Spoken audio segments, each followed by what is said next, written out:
अस्सलाम वालेकुम viewers, good morning and welcome to Suno Pakistan. और जनाब, उम्मीद करते हैं कि आपका वीकेंड बहुत अच्छा गुजरा होगा और आप बिल्कुल ठीक ठाक होंगे। मंडियों में ख़रीदारी भी आपने खूब की होगी।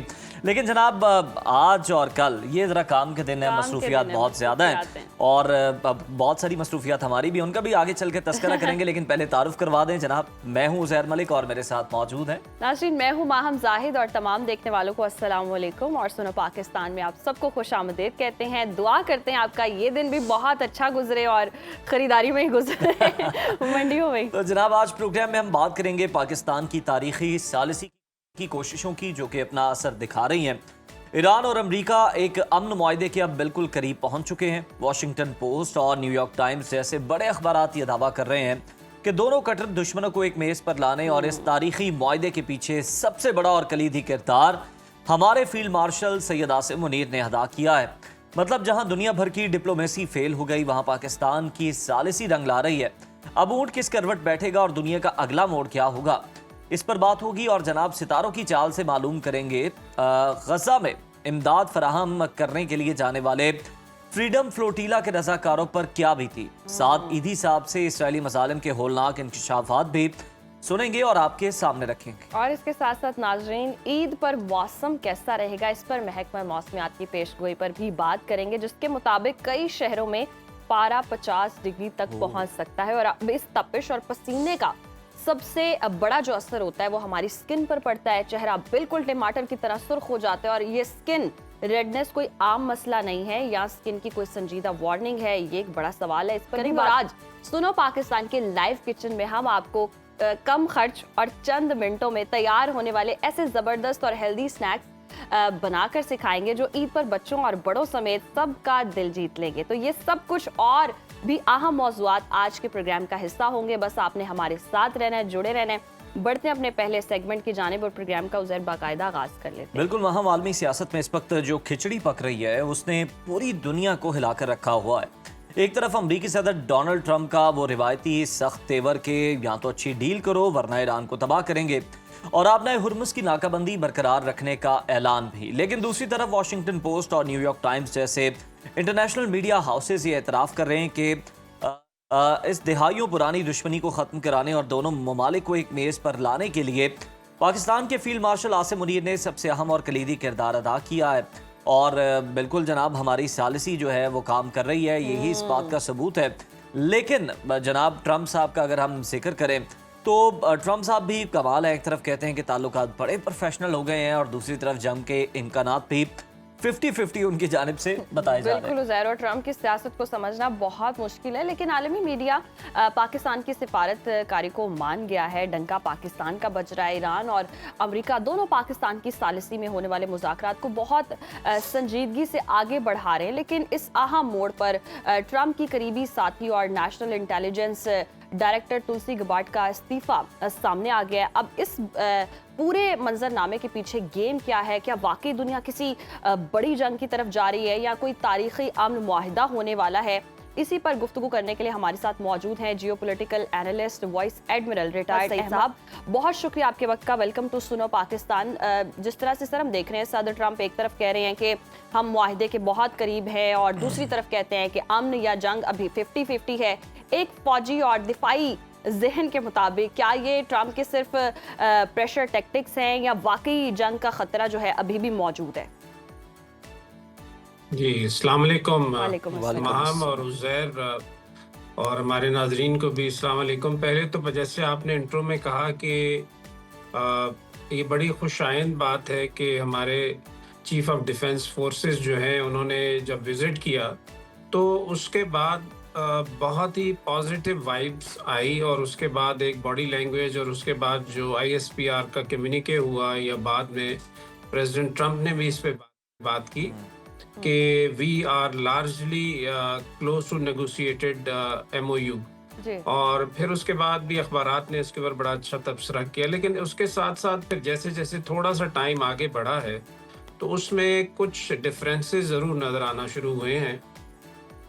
और उन डिफरेंसेस में अगर हम बात करें तो पहली है स्ट्रेट ऑफ हॉर्मुज़ के बारे में। तो उसमें दो चीज़ें ज़्यादा अहम नज़र आई हैं। एक तो ये है कि स्ट्रेट ऑफ हॉर्मुज़ को उस तरीके से खोलना जैसे कि वॉर से पहले उसका स्टेटस था, तो उसके ऊपर ईरान की तरफ से इस पे क्लैरिफिकेशन आई कि अब ये ईरान जो है स्ट्रेट ऑफ हॉर्मुज़ यकीनी तौर पे खोल दी जाएगी जी। और उसमें तिजारत को भी बहाल कर दिया जाएगा। लेकिन ये है कि इसके ऊपर एक मैकेनिज्म जो है वो ईरान और ओमान के दरमियान एक मायदे के तौर पे किया जाएगा। ये ईरान की तरफ से आया, तो उसके ऊपर भी थोड़ा सा एक क्लैरिटी अभी तक चल रही है। इसके अलावा ये है कि जो ईरान की तरफ से जो तरीका है वो तकरीबन इस तरह का बयान किया गया था कि पहले ब्लॉकेड और ये जो स्ट्रेट ऑफ हॉर्मुज़ को खोल दिया जाएगा, लेकिन उसके साथ साथ फिर बाकी चीज़ों पे बात होगी। और न्यूक्लियर के बारे में उन्होंने कहा कि ये वो चीज़ है जिसके बारे में बात हम बाद में करेंगे और ये इस एग्रीमेंट का हिस्सा नहीं होगा। लेकिन साथ ही साथ अब अमेरिकन साइड से इसके ऊपर बातचीत हो रही है जी। कि वो भी इसका पार्ट है और उसके ऊपर बातचीत होगी। लेकिन बीच में एक और चीज़ जो कि शायद लेस रिपोर्ट हो रही है, जो कि गार्जियन ने रिपोर्ट की थी, वो इजराइल की तरफ से है कि इजराइल ने अगरचे इस पे बहुत ज़्यादा बात नहीं की। उन्होंने कहा कि एमओयू तो एक स्टार्ट है अभी और आगे चल के जब एग्रीमेंट होगा तो फिर हम बात करेंगे इस पे। लेकिन उन्होंने एक चीज़ ज़रूर बीच में बात की है इजरायली स्पोक्स पर्सन ने कि ये एग्रीमेंट और ये एमओयू जो है हमें बाइंड नहीं करता कि हम अपने दिफा के लिए जो भी हमें कोशिशें करनी है हम वो करते रहेंगे और उसमें क्रॉस बॉर्डर भी हमें अगर जाना पड़ा तो हम जाएंगे। तो मेरे ख्याल में ये थोड़े से लूज कॉर्नर्स हैं जिनके ऊपर मैं बिल्कुल बिल्कुल सर, मेरी लूज जाती कॉर्नर राय में है, ये स्पॉइलर अपनी जगह पर मौजूद है और वही बातें कर रहा है, वही रटा रटाया कि जनाब हम अपने दिफा के लिए, अपनी हिफाजत के लिए कुछ भी करेंगे, यानी हम अपनी जारियत जो है, अपना जुल्म जो है वो दुनिया में जारी रखेंगे। सर, वॉशिंगटन पोस्ट हम देख रहे हैं कि ये दावा कर रहा है कि मुसवदे पर हफ्ते की सुबह तक इत्तेफाक हो चुका है, जिससे 6 हफ्तों से जारी जो सीज फायर है ये मुस्तकिल हो जाएगा। ये वीकेंड जो है इसे बड़ा क्रूशल कहा जा रहा है। अगर ऐसा है तो ट्रंप बाज़ाब्ता ऐलान करने में क्यों उनकी जानिब से हम देख रहे हैं कि ताख़ीर हो रही है? अब इसमें मेरे ख्याल में तो जैसे उनके ऊपर पहले एक आप ये कह लें कि एक इल्ज़ाम था या एक इस तरह की चीज़ लगी हुई थी कि अमेरिका जो है वो बहुत जल्दी में है और यहाँ से अपने आप को निकालना चाहता है और ईरान जो है वो उनके साथ प्ले कर रहा है उसको डिले करके। तो अब ये हुआ है कि अभी कल की जो रिपोर्ट में पढ़ रहा था उस पे प्रेसिडेंट ट्रम्प से मंसूब एक बयान ये आया था कि now time is on our side. इसका मतलब ये है कि अभी वो उसको बड़ी देखभाल करके उसके ऊपर बात कर रहे हैं। और बीच में आप इंट्रो में माहम ने बात की थी तुलसी गबार्ड के रेजिग्नेशन की भी। तो ये वो एलिमेंट्स थे बेसिकली जो कि वॉर को जल्द ख़त्म करना चाहते हैं और वो एंटी वॉर थे, वॉइसेस थी। तो ये भी एक क्रैक्स नज़र आ रहे हैं उनकी अपनी एडमिनिस्ट्रेशन के अंदर कि जो जंग को जल्द ख़त्म करना चाहते हैं। तो मेरे ख्याल में ये एक बैलेंसिंग कर रहे हैं थोड़ी सी उसकी विजुअल इफेक्ट के तौर पे, ताकि आपको ये याद रखना चाहिए कि अमेरिका चूँकि सुपर पावर है, इसमें कोई शक नहीं है, और हमें ये नहीं भूलना चाहिए कि अमेरिका जो है वो इस वॉर के बाद बहुत कमज़ोर पड़ जाएगा, ऐसी बात नहीं है। लेकिन उनके लिए कंपल्शन ये भी है कि उन्होंने अपने आप को शो करना है कि हम एक सुपर पावर के तौर पे यहाँ से एक विनिंग सिचुएशन में गए हैं। तो उसके लिए भी उसके ऑप्टिक्स को भी वो देखते हैं और प्लस आने वाले जो उनके इलेक्शंस हैं नवंबर में मिड टर्म, उसको भी उन्होंने कैटर करना है। तो ये कुछ बातें हैं जिनके ऊपर मेरे ख्याल में उसके ऑप्टिक्स थोड़े से डिफरेंट करने की कोशिश कर रहे हैं। तो अच्छा, इस सारी कंडीशन में हम देख रहे हैं ट्रंप ने साफ कह दिया कि ईरान बम या जौहरी हथियार नहीं बना सकता। तो क्या ईरान अपने इतने सालों की न्यूक्लियर असासों पर समझौता करने के लिए वाकई तैयार हो जाएगा? जी, इस पे तो देखें जो प्रेसिडेंट पेज़ेश्कियान की स्टेटमेंट है 2 दिन पहले आई थी, जिस दिन उन्होंने ये फाइनलाइज करके एमओयू भेजा था हफ्ते को। तो उन्होंने कहा था कि ईरान हर तरह की यकीन दहानी कराने को तैयार है कि ईरान न्यूक्लियर वेपन्स एक्वायर नहीं करेगा या वो नहीं बनाएगा। तो ये उनका चूँकि फतवा भी है शहीद अली खामनाई का, उन्होंने भी यही बात की थी। तो इसमें तो दो राय नहीं है कि वो नहीं बनाना चाहते, लेकिन ये ज़रूर है कि जो ऑलरेडी उनके पास इनरिच्ड यूरेनियम है उसके बारे में उनका ये इस्तदलाल था कि हम इसको अपने मुल्क में ही रखेंगे ताकि ये इस बात की अश्योरेंस रहे, इस बात की एक गारंटी रहे कि अगर बाद जी। में भी अगर कोई अमेरिकन प्रेसिडेंट इस मुआहदे से रोगर्दानी करता है तो हम फिर अपनी राह खुद ले लेंगे। तो ये एक बैलेंसिंग है जो कि ईरान कर रहा है इस वक्त। जी। अहमद साहब, ईरान का अगर हम मौक़िफ़ देखें कि जिस तरह से आपने शहीद रहबर-ए-आला की भी बात की है साबिक, कि अमेरिका माजी में भी बहुत सारे मुआहदे जो है वो तोड़ चुका है और इस बार भी उसके मुतालबात अगर हम देखें तो बहुत ज़्यादा हैं, ज़रूरत से ज़्यादा हैं। ईरान को पाकिस्तान की सालिसी पर पूरा भरोसा है और लेकिन आपको लगता है कि जो अमेरिका बारे बद-एतमादी है उसमें किसी हद तक कमी ज़रूर आई है? जी, उसमें ईरान की तरफ से यकीनी तौर पे हर बार इस बात का बड़ा बांगे दौल उन्होंने इसका अदा किया कि अमेरिका जो है वो अपने वादों पे कायम नहीं रहता और उसकी 3 मिसालें उन्होंने दी हुई है। तो उस हवाले से इस दफ़ा जो है पाकिस्तान की जो सालिसी है, इसी वजह से पाकिस्तान सालिसी के साथ-साथ गारंटीज़ को भी इंश्योर कर रहा है। अगर आप देखें तो इस दफ़ा जब पाकिस्तान ईरान गया तो साथ में जो कतर का वफ़द है वो भी गया हुआ था। उसकी बड़ी वजह ये थी कि चूँकि गल्फ़ स्टेट्स हैं वो आपस में जब मिल बैठेंगी तो उसमें जो भी मुआहदा होगा उसकी ज़्यादा अहमियत होगी। और उसके बाद प्रेसिडेंट ट्रंप को जब ये एमओयू मिला तो उन्होंने उसके बाद तकरीबन तमाम गल्फ़ कंट्रीज़ के साथ उन्होंने मुशावरत की। उसके अलावा उन्होंने जॉर्डन को, इजिप्ट को, टर्की को, पाकिस्तान को, इन सब से भी उन्होंने मुशावरत की। तो मुझे लग ये रहा है कि इसके बाद जो मुआहदे के बाद, एमओयू के बाद जो आगे एग्रीमेंट की तरफ जब जाएंगे तो उसकी फाइनलाइजेशन में ये तमाम ममालिक जो हैं ये उसकी गारंटी में ज़रूर आएंगे।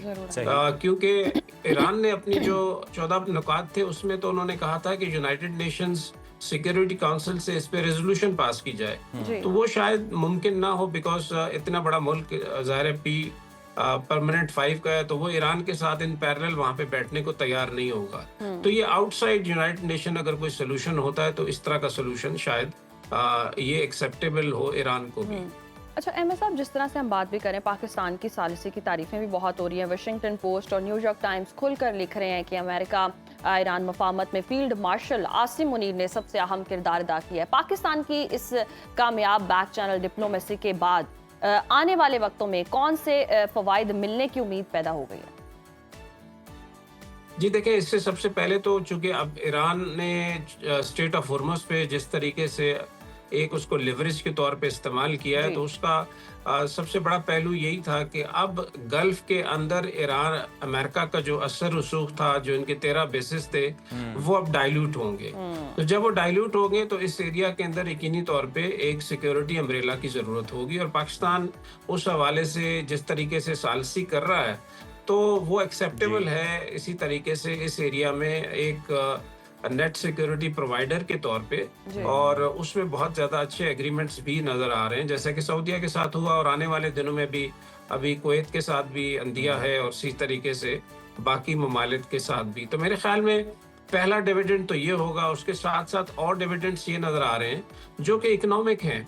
उस हवाले से सऊदीया और कुवैत का एक और मुआहदा भी पाकिस्तान के सामने आ रहा है जिसमें तकरीबन 10 बिलियन जो बैरल का यहाँ पे वो एक स्ट्रेटेजिक ऑयल रिजर्व बनाना चाहते हैं पाकिस्तान में। तो आने वाले दिनों में ये बड़ी तेजी से मेरे ख्याल में ना सिर्फ ये है कि हमें सिक्योरिटी के पॉइंट ऑफ व्यू से बहुत सारे इसके फवायद मिलेंगे, इकोनॉमिकली भी हमें अब बड़े अच्छे तरीके से इंटीग्रेट होंगे और ये आने वाला वक्त पाकिस्तान के लिए एक बहुत अच्छा और बड़ा खूबसूरत मतलब इंशाल्लाह बड़ा अच्छा और खूबसूरत ये पाकिस्तान के लिए वक्त होगा।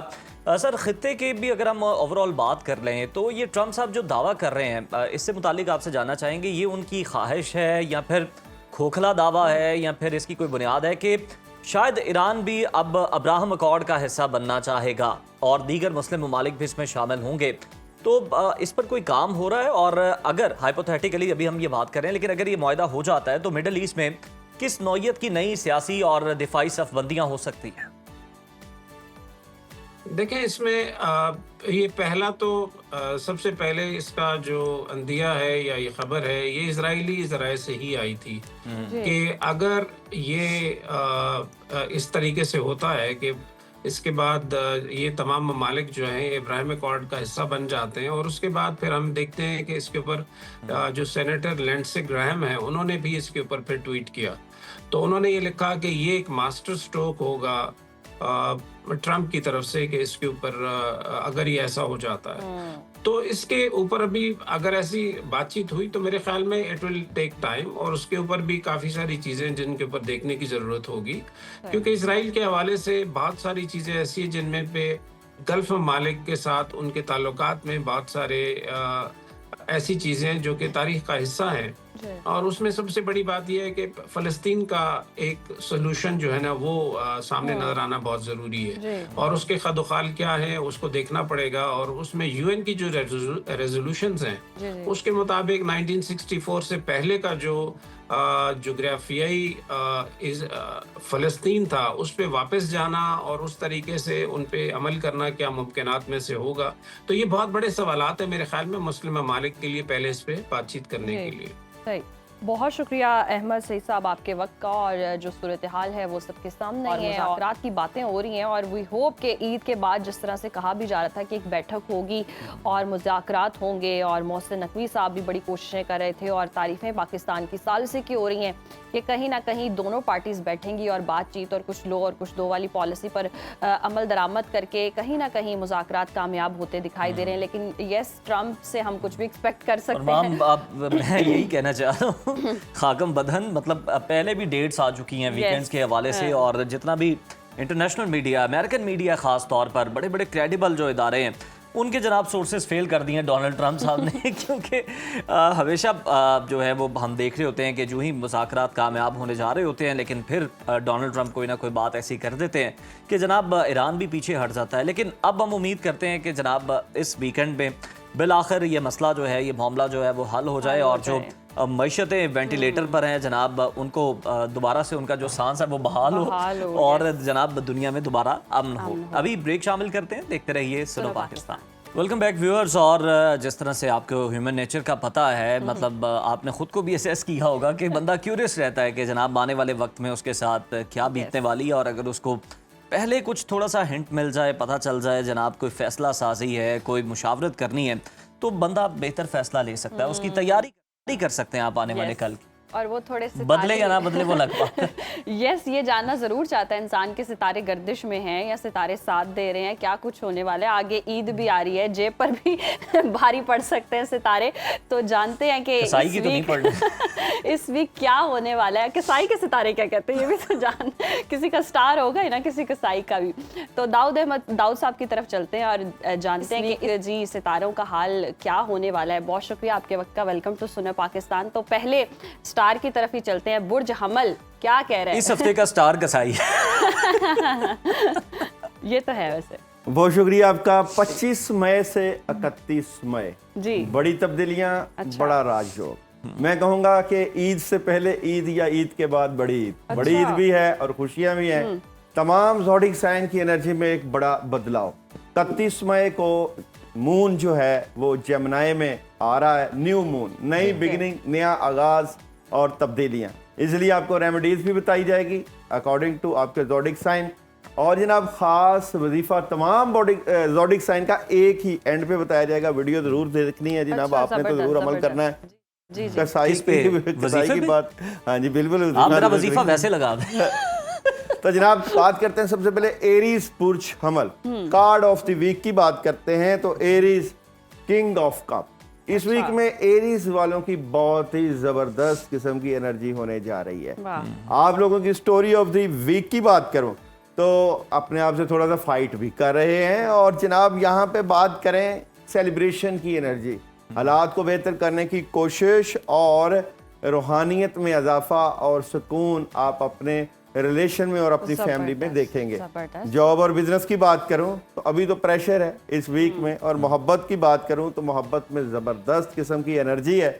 हेल्थ की बात करें तो हेल्थ मेडिटेशन आपकी सेहत को बेहतरीन करेगा। और ट्रैवलिंग बिल्कुल कर रहे हैं जनाब, ईद की खुशियाँ, ट्रैवलिंग करें और खुशियाँ मनाएं बिल्कुल। और मून आपको मैसेज दे रहा है अपना ध्यान ठीक करें और पढ़ने के लिए या अल्लाह या रहमान 100 टाइम रोजाना एनर्जी को बूस्ट करेगा। गुड सॉर टॉरस पुरुष सौर वालों की बात करें तो टॉरस वालों की स्टोरी ऑफ द वीक जनाब, टॉरस कम्युनिकेशन, राब्ते। इस वीक में आपके राब्ते बढ़ेंगे, जितना आप कनेक्ट करेंगे लोगों के साथ उतनी ही बेहतरीन एनर्जी को फील करेंगे। और दूसरी बात यह है कि आपको कोई बड़ी खबर, कोई खुशखबरी बिल्कुल मिलेगी। जब आप राब्ते करेंगे तो खुशखबरियों की एनर्जी भी रहेगी। और यहाँ पे ये वीक आपको पॉजिटिव तब्दीलियां लेकर आएगा, आपकी फैमिली से मुतल्लिक, आपके घर से मुतल्लिक, आपके वो लोग जो आपके साथ पुराने जुड़े हुए थे वो भी आपको खुशियां देकर जाएंगे। अगर मैं बात करूं आप लोगों के कैरियर की, तो कैरियर पे अभी इस वीक में फोकस नहीं है। मोहब्बत की बात करूं तो मोहब्बत में अच्छी एनर्जी रहेगी। और हेल्थ की बात करूं तो वॉक भी कर रहे हैं, अपनी सेहत का ख्याल भी रख रहे हैं, अच्छी एनर्जी है, सेहत के मामलात में पॉजिटिव एनर्जी रहेगी। और ट्रैवलिंग की बात करें तो बिल्कुल कर सकते हैं, कामयाबी मिलेगी। क्या नहीं करना, उदास नहीं होना, अकेलेपन का शिकार नहीं होना, बिल्कुल जनाब। और मून मैसेज दे रहा है आप लोगों को, आपके ख्वाबों को एक अमली मंसूबे की जरूरत है। जबरदस्त। जेमिनी वालों की इस वीक की एक सबसे पहले कार्ड ऑफ द वीक की बात करें तो जेमिनी स्ट्रेट फॉरवर्ड एनर्जी है, डायरेक्ट डीलिंग है, हर चीज को आप पॉजिटिव तरीके से देख रहे हैं। सही। अच्छा जी, स्टोरी ऑफ द वीक में बात करें तो कुछ चीजें जो कंफ्यूजन पैदा कर रही हैं इस वीक में वो हो जाएंगी दूर, क्योंकि किंग ऑफ पेंटिकल्स की एनर्जी बहुत कुछ करने के लिए अक्लो फहम जो कि अल्लाह ने आपको अता की होती है उसके मुताबिक आप बेहतरीन फैसले करेंगे। और अचानक से पैसा और अचानक से बड़ी मदद। बात करें आप लोगों के कैरियर की तो कैरियर में अपॉर्चुनिटीज इस वीक में आपको मिलेंगी, बिल्कुल जनाब, और अच्छी अपॉर्चुनिटीज हैं। मोहब्बत की बात करें तो मोहब्बत में जिम्मेदारियां क्योंकि ज्यादा हैं इसलिए मसरूफ ही नजर आते हैं। अच्छा, और जनाब हेल्थ की बात करें तो बेहतरीन है, सेहत के मामलात, सेहत वॉक भी कर रहे हैं, पानी का ज्यादा इस्तेमाल कीजिए, लिक्विड वाली चीजों का आपके लिए फायदा रहेगा। और ट्रैवल करना चाहिए कि नहीं तो 50-50 एनर्जी है, जरूरत पड़े तो कर भी सकते हैं। और मून आपको मैसेज दे रहा है कोई भी चीज ऐसी मुकद्दर में नहीं जो कि मुमकिन ना हो। और या हय्यू या कयूम की एनर्जी पढ़ना आपके लिए बेहतरीन रहेगा। बुर्ज सरतान कंसेरियन वालों की बात करें तो कार्ड ऑफ द वीक बुर्ज सरतान डेवल मौजूद है। इसका मतलब है कि आपको एहतियात करना। ये वीक आपका एहतियात का इस हवाले से कि लोगों की नेगेटिविटी का असर आपके ऊपर पड़ सकता है। और जनाब बिल्कुल यहाँ पे बात करें सुस्ती और काहली से निकलना है, कामों को सही तरीके से प्लान करना है। आप लोगों ने जज्बाती बिल्कुल नहीं होना। और गाड़ी वगैरह भी चला रहे हों, ड्राइविंग कर रहे हों तो बिल्कुल जज्बात के बगैर करें और ओवर थिंकिंग से बचना है। एहतियात का वीक है कैंसर वालों का। और कैरियर वाइज अच्छी एनर्जी रहेगी, चीज़ें बेहतरी की तरफ जाएंगी। और मोहब्बत की बात करूं तो मोहब्बत में फजूल की लड़ाई झगड़ा और बहस बिल्कुल नहीं करनी। ईद का मौका है, प्यार और मोहब्बत से चलिएगा और शांति रखिएगा ताकि आपको भी फायदा मिले। और हेल्थ की बात करें तो हेल्थ तो बेहतरीन है और ट्रैवल बिल्कुल कर सकते हैं। और मून आपको मैसेज दे रहा है कंसेरियन वालों को अपनी आरामदेह सोच से बाहर निकलें और पढ़ने के लिए ला हौला वला कुव्वता इल्ला बिल्लाह का विर्द आपकी एनर्जी बूस्ट करेगा। कंफर्ट जोन से आपने बाहर निकलना है। लियो शम्स वालों की एनर्जी, लियो वालों की एनर्जी की बात करूं, कार्ड ऑफ द वीक की लियो की बात करूं तो बैलेंस कर रहे हैं। अब बैलेंस में कुछ डबल माइंडेड भी है, मामलात को सही तरीके से चलाने की कोशिश भी है। स्टोरी ऑफ द वीक लियो की बात करूं तो बिल्कुल यहाँ पे कामयाबियां मिलेगी, एनर्जी बेहतरीन है। और बैलेंस के साथ साथ आपकी फैमिली से मुतल्लिका भी बहुत अच्छी एनर्जी आपको रहेगी, आपके घर के मामलात। और अचानक से बड़ी खुशखबरी भी मिल सकती है, लेकिन नेगेटिव लोगों का असर भी आपके ऊपर रह सकता है। बात करूं आप लोगों के कैरियर की तो कैरियर में कोई बड़ी खबरें और अच्छी एनर्जी और कामयाबी मिलेगी। मोहब्बत की बात करूं तो मोहब्बत में पार्टनरशिप की अच्छी एनर्जी है, आप अपने सोलमेट से बड़ा सुकून और कामयाबियां महसूस करेंगे। और बात करूं हेल्थ की तो हेल्थ थोड़ी सी डिस्टर्ब रहेगी। और ट्रैवलिंग की बात करें तो ट्रैवलिंग रूहानी सफ़र पेश कोई आ सकता है और जो सफ़र करेंगे उसमें कोई रूहानी शख्सियत से मुलाकात या रूहानियत में इजाफा। और मून आपको मैसेज दे रहा है जनाब यहाँ पे एक ज़ाती मसला हल होने की तरफ जा रहा है। और हस्बुन अल्लाह व नेमल वकील नेमल मौला व नेमल नसीर का कसरत से विर्द रखिएगा। बुर्ज सुमला विर्गो इस वीक की कार्ड ऑफ द वीक की बात करूं तो विर्गो बुर्ज सुमला पुरसकून तरीके से अपने मामलात को जारी रखेंगे, यानी कि स्मूथनेस और पुरसकून रहेंगे, स्टोरी क्या रहेगी विर्गो वालों की? अच्छा जी, किसी बात को दिल पर नहीं लेना, डिसहार्ट नहीं होना, नेगेटिव नहीं होना, और यहाँ पे बातों को अपने तक रखना, यानी कि आप जो प्रॉब्लम आ गई है तो थोड़ा सा शेयर सब्र ना तहम्मुल करें, बातें शेयर ना करें बिल्कुल, और जनाब यहाँ पे लोगों को भी फायदा दें, खुद भी, और पॉजिटिव रहें। पॉजिटिव जॉब, बिजनेस और कैरियर की बात करूं तो ये वीक आपकी ख्वाहिशें पूरी होंगी, पैसा आएगा। मोहब्बत की बात करूं तो मोहब्बत में अच्छी एनर्जी है, मसरूफ नजर आते हैं, रिलेशन में पॉजिटिविटी हो जाएगी। और जनाब हेल्थ, गुस्सा कंट्रोल रखें। और ट्रैवलिंग की बात करूं तो इस बात की क्लैरिटी है कि ट्रैवलिंग होगा, और अपने लिए भी वक्त निकालें। मून की एनर्जी कह रही है आपको बिस्मिल्लाहिर्रहमानिर्रहीम का विर्द रखना रोज़ाना की बुनियाद 100 टाइम आपकी एनर्जी को बूस्ट करेगा। इससे आपको फ़ायदा भी मिलेगा, रूहानियत में भी इजाफा होगा, और कामों में भी बड़ी ज़बरदस्त मदद आएगी। लिब्रा बुर्ज में जान, वीनस की energy, Libra card of the week. Libra की बात करें तो जितना अपनी बातों को अपने तक रखेगा उतना ही फ़ायदा। ये सीक्रेट चीज़ें, प्लानिंग सीक्रेट रखें इस पूरे वीक में। और स्टोरी ऑफ द वीक की बात करूं तो मोहब्बत से आगाज़ है, लोग आपसे प्यार करेंगे, आपसे जो है इश्क करेंगे, पैसा आशिक हो सकता है, चीज़ें बेहतरी की तरफ जाएंगी। और सेकंड कार्ड की एनर्जी में अपनी सेहत का ख्याल करना है, और जो मामलात में डले हैं उसको ठीक करने की कोशिश करना है, और आपको ही कामयाबी मिलेगी इस वीक में, क्योंकि energy end of the week में बहुत बेहतर होने जा रही है। कैरियर की बात करूं तो कैरियर में बेहतरी के लिए मज़ीद मौके आपको मुयस्सर होंगे, उनसे फ़ायदा उठाएं। और मोहब्बत की बात करूं तो मोहब्बत में सेलिब्रेशन की एनर्जी है, कामयाबियां मिलेंगी। एजुकेशन की बात करें तो एजुकेशन थोड़ी सी डिस्टर्ब है, आप लोगों की वैसे भी छुट्टियां हैं। और जनाब हेल्थ की बात करें तो हेल्थ बेहतर है, रूहानियत से अपनी सेहत को बेहतर करें। सूरह फातिहा पानी पे पढ़ के दम करके पी लीजिएगा। और ट्रैवलिंग अभी एहतियात रखें। यहाँ पे मून आपको मैसेज दे रहा है जुर्रतमंद बने और पहला कदम उठाएं, और ला इलाहा इल्ला अंता सुब्हानका इन्नी कुन्तु मिनज़ ज़ालिमीन का विर्द आपकी एनर्जी को बूस्ट करेगा। स्कॉर्पियो बुर्ज अकरब, स्कॉर्पियो वालों मार्स की एनर्जी कार्ड, एक ही कार्ड की बात करें तो ये वीक आपका रूहानियत का वीक है, और मामलात को बेहतर करने का वीक है, चेंज है, और स्पिरिचुअलिटी है, दुआओं की कबूलियत है। स्कॉर्पियो वालों की स्टोरी ऑफ द वीक की बात करें तो चीज़ें बेहतरी की तरफ जा रही हैं, हर तरह के मामलात में मदद रहेगी। आप जो कुछ करना चाहते हैं इसमें आपके अज़म की जांच की जा रही है, और उसके ऊपर अच्छी एनर्जी भी रहेगी। और यहाँ पे मेडिटेशन है, प्लानिंग है, मामलात में बड़ा ज़बरदस्त पॉजिटिव चेंज है। बात करें आप लोगों के कैरियर की तो कैरियर तो बेहतरीन है। मोहब्बत की बात करें तो मोहब्बत में राब्ते हैं, कम्युनिकेशन है, बहुत ज़बरदस्त पॉजिटिव तब्दीलियां हैं। और जनाब हेल्थ बेहतरीन है, वॉक भी कर रहे हैं, ट्रैवल बिल्कुल कर सकते हैं, अपने फैमिली से मुतल्लिक़ आएगा सफ़र, और आपकी मेहनत रंग ला रही है, ये मून कहता है। और यहाँ पे या हय्यु या क़य्यूम का विर्द एनर्जी को बूस्ट करेगा। मेहनत रंग ला रही है। सेजिटेरियस के साथ, सेजिटेरियस बुर्ज कॉस इस वीक में क्या होने जा रहा है? सेजिटेरियस देखें, आपको अपने कामों से जी नहीं कतराना, बिल्कुल जनाब। और यहाँ पे बात करें तो अंधा एतमाद भी नहीं करना इस वीक में, और कोई बड़ा डिसीजन लेने से पहले मशवरा जरूर करना है। कैरियर की बात करें तो कैरियर में जो कुछ कर रहे हैं उसी को चलने दें, चेंज नहीं लेकर आना। मोहब्बत की बात करें तो मोहब्बत में है कामयाबी। और बिल्कुल जनाब हेल्थ बेहतरीन है, ट्रैवल कर सकते हैं लेकिन एहतियात से करिएगा, बिस्मिल्लाह तवक्कलतु अल्लाह पढ़ के जाइएगा, और इस सूरत हाल से कुछ हासिल नहीं होगा, ये आपको मून कहता है। इसलिए या अरहमर राहिमीन का विर्द भी आपको। कैप्रिकॉन वालों की इस वीक में कार्ड ऑफ द वीक की बात करें तो सेलिब्रेशन है, खुशियां हैं, और एंजॉय करेंगे आप इस पूरे वीक को। और यहाँ पे स्टोरी ऑफ द वीक की बात करें तो आप लोगों ने अपनी सेहत का ख्याल रखना है थोड़ा सा, और गुस्सा कंट्रोल रखना है। यहाँ पे जो चीज़ें कन्फ्यूजन का शिकार हैं उनको अभी सही करने का वक्त नहीं है।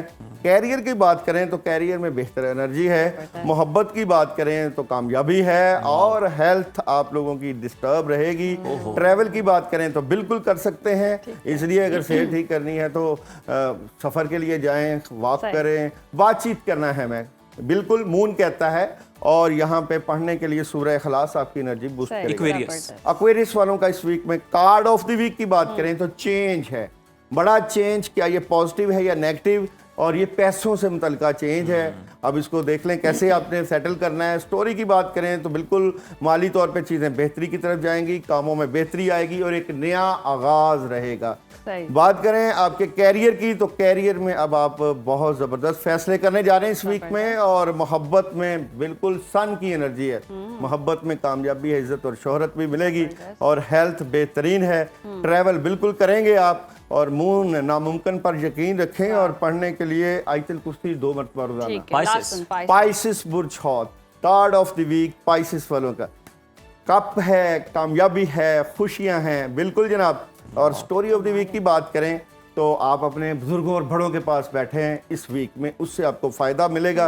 और सेकंड बात ये है कि पैसों से मुतल्लिका मुशावरत करें, और माली मामलात में बेहतरी, और काम से जी नहीं कतराना, बल्कि नेगेटिव लोगों को ज़िंदगी से बाहर निकालना है। और जॉब और बिजनेस में बड़े फैसले, बड़ी मदद, बड़ी कामयाबी, हैरान कुन इज्जत शोहरत में इजाफा। मैरिज और रिलेशन में थोड़ा सा चेंज है, एहतियात रखिएगा, रिलेशन में कहीं धोखा ना खा लें। हेल्थ ज़बरदस्त है, और ट्रैवल अभी नहीं, अभी चीज़ें सेटल होने की ज़रूरत है। और मून मैसेज दे रहा है रूहानियत और अमलियत में तवाज़ुन रखें, और औज़ु बिल्लाहि मिनश शैतानिर रजीम 10 टाइम रोजाना सही। आपकी एनर्जी को बूस्ट करेगा। जबरदस्त। 12 के 12 ज़ोडिक साइन को 23 तारीख बरोज बुध जो कि ईद का दिन है, जी, जी। बड़ा अमल पैसे से मुतल्लिका जरूर करिएगा। ठीक है। सुबहान अल्लाह वल्हम्दुलिल्लाह वला इलाहा इल्लल्लाह अल्लाहु अकबर 313 मरतबा सही। रिज़्क़ की एनर्जी और मोहब्बत की एनर्जी को बूस्ट करेगा। ज़बरदस्त जी। चलें जी, उन्होंने ये भी बता दिया क्या कुछ करना है, और रिज़्क़ की एनर्जी भी बूस्ट होगी। बहुत शुक्रिया आपके वक्त का, और जो जो सितारे कह रहे हैं उस पर अमल आपने करना है, और अगर एहतियात है तो एहतियात करनी है। आई होप कि आपको अच्छा लगा होगा। फीडबैक भी आप ज़रूर दीजिएगा। अभी वक्त हुआ ब्रेक का, देखते रहिए सुनो पाकिस्तान।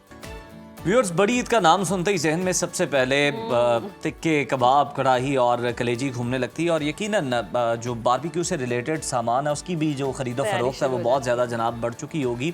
और ईद पर तो डाइटिंग करने वाले भी जनाब डाइटिंग कुछ देर के लिए छोड़ देते हैं, खूब खाते हैं, और नाश्ते से लेकर डिनर तक ज़्यादातर जनाब गोश्त का इस्तेमाल हो रहा होता है। लेकिन ईद के दूसरे दिन किसी का पेट खराब होता है, कोई जलन की वजह से सीना पकड़े बैठा होता है, तो किसी को गैस की, ब्लॉटिंग की जनाब तंगी होती है। समझ नहीं आती कि कसूर इसमें मज़ेदार गोश्त का है या हमारे उन मैदों का जो सारा साल दाल सब्जियां खा खा कर ईद पर अचानक इतने भारी खाने बर्दाश्त नहीं कर पा रहा होता। बिल्कुल सच कहा ज़हरा आपने। और हम लोग ईद पर गोश्त तो दिल खोल कर खाते हैं, लेकिन मैदे पर जो जुल्म करते हैं इसका ख्याल ही नहीं आता। और ईद का असल मज़ा तो तभी है जब बंदा खाए भी और सब कुछ, और मैदा भी बिल्कुल सेट रहे। इसलिए आज हमने दावत दी है मुल्क के मायनाज माहिर तिब हकीम मुजम्मिल हुसैन साहब से ऐसे कहवे और कुदरती तरीके जानेंगे जिन पर अमल करके हाजमा भी ठीक रहे, और ईद की खुशियाँ भी बदहजमी की नज़र ना हो जाए। एहतियात भी उतनी ही कितनी करनी है ये भी हम जानेंगे हकीम साहब से। बहुत शुक्रिया आपके वक्त का।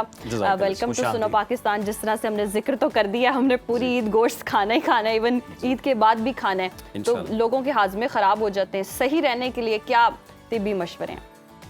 कश्मीर भाई ने एक बात कही कि सारा साल हम दाल सब्जी खाते हैं। उज़ैर साहब, हाँ जी, अगर तो सारा साल हम दाल सब्जी ही खाएं तो फिर तो मैदे ठीक रहें। हम दाल सब्जी पर रहते नहीं हैं, हम सारा साल ही चटपटे खाने खाते हैं जी। सारा साल खा खा के जंक फूड और बहुत ज़्यादा बाजारी चीज़ें और बहुत ज़्यादा ऐसी चटपटी मसालादार चीज़ें खा के, तो फिर जब हमें गोश्त खाने की बारी आती है तो फिर उस वक्त मैदों में बहुत ज़्यादा ख़राबी पैदा हो चुकी होती है। मैं अक्सर कहा करता हूँ कि आपने मैदा अगर ठीक रखना है ना तो मैदे के लफ्ज़ को समझें। मीम एन दाल हा, मीम से मियारी खुराक खाएं, एन से उम्दा हाजमा होगा, दाल से दुरुस्त हाजमा होगा, तो हे से हमेशा तंदुरुस्ती होगी। ये है मैदे को ठीक करने का आसान सा नुस्खा। अब ईद है तो ईद पे देखें बहुत सारे ऐसे लोग जो सारा साल अल्लाह ने उनको तौफीक बख्शी होती है कि वो गोश्त खा सकते हैं जी। उनको इस ईद पे ये करना चाहिए कि गोश्त हजम कैसे करना है इसके नुस्खे ना ढूंढें जी।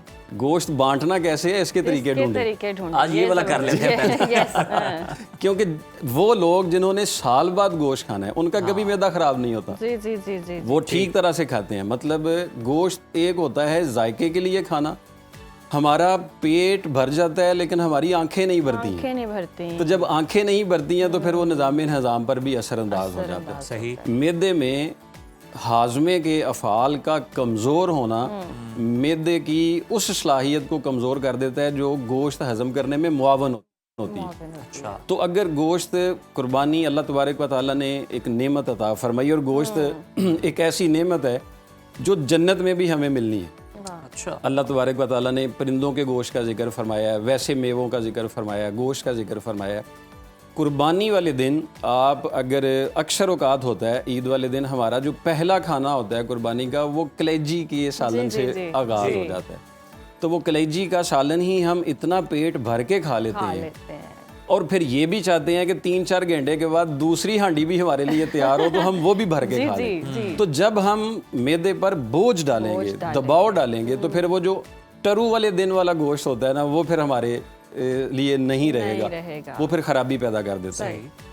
हकीमों को बुलाने का मकसद ये होता है कि हम अच्छा कैसे खा सकें, अच्छा कैसे खा सकें। तो जो हाजमे में खराबी पैदा हो चुकी है उसको हम किस तरह से ठीक कर सकते अच्छा हैं। सर, ये भी हमें बताइएगा, गाइड कीजिएगा कि कुछ लोग ये भी बातें करते हैं कि ये गोश्त ज़्यादा या कम खाने का मसला तो चले अपनी जगह मौजूद है।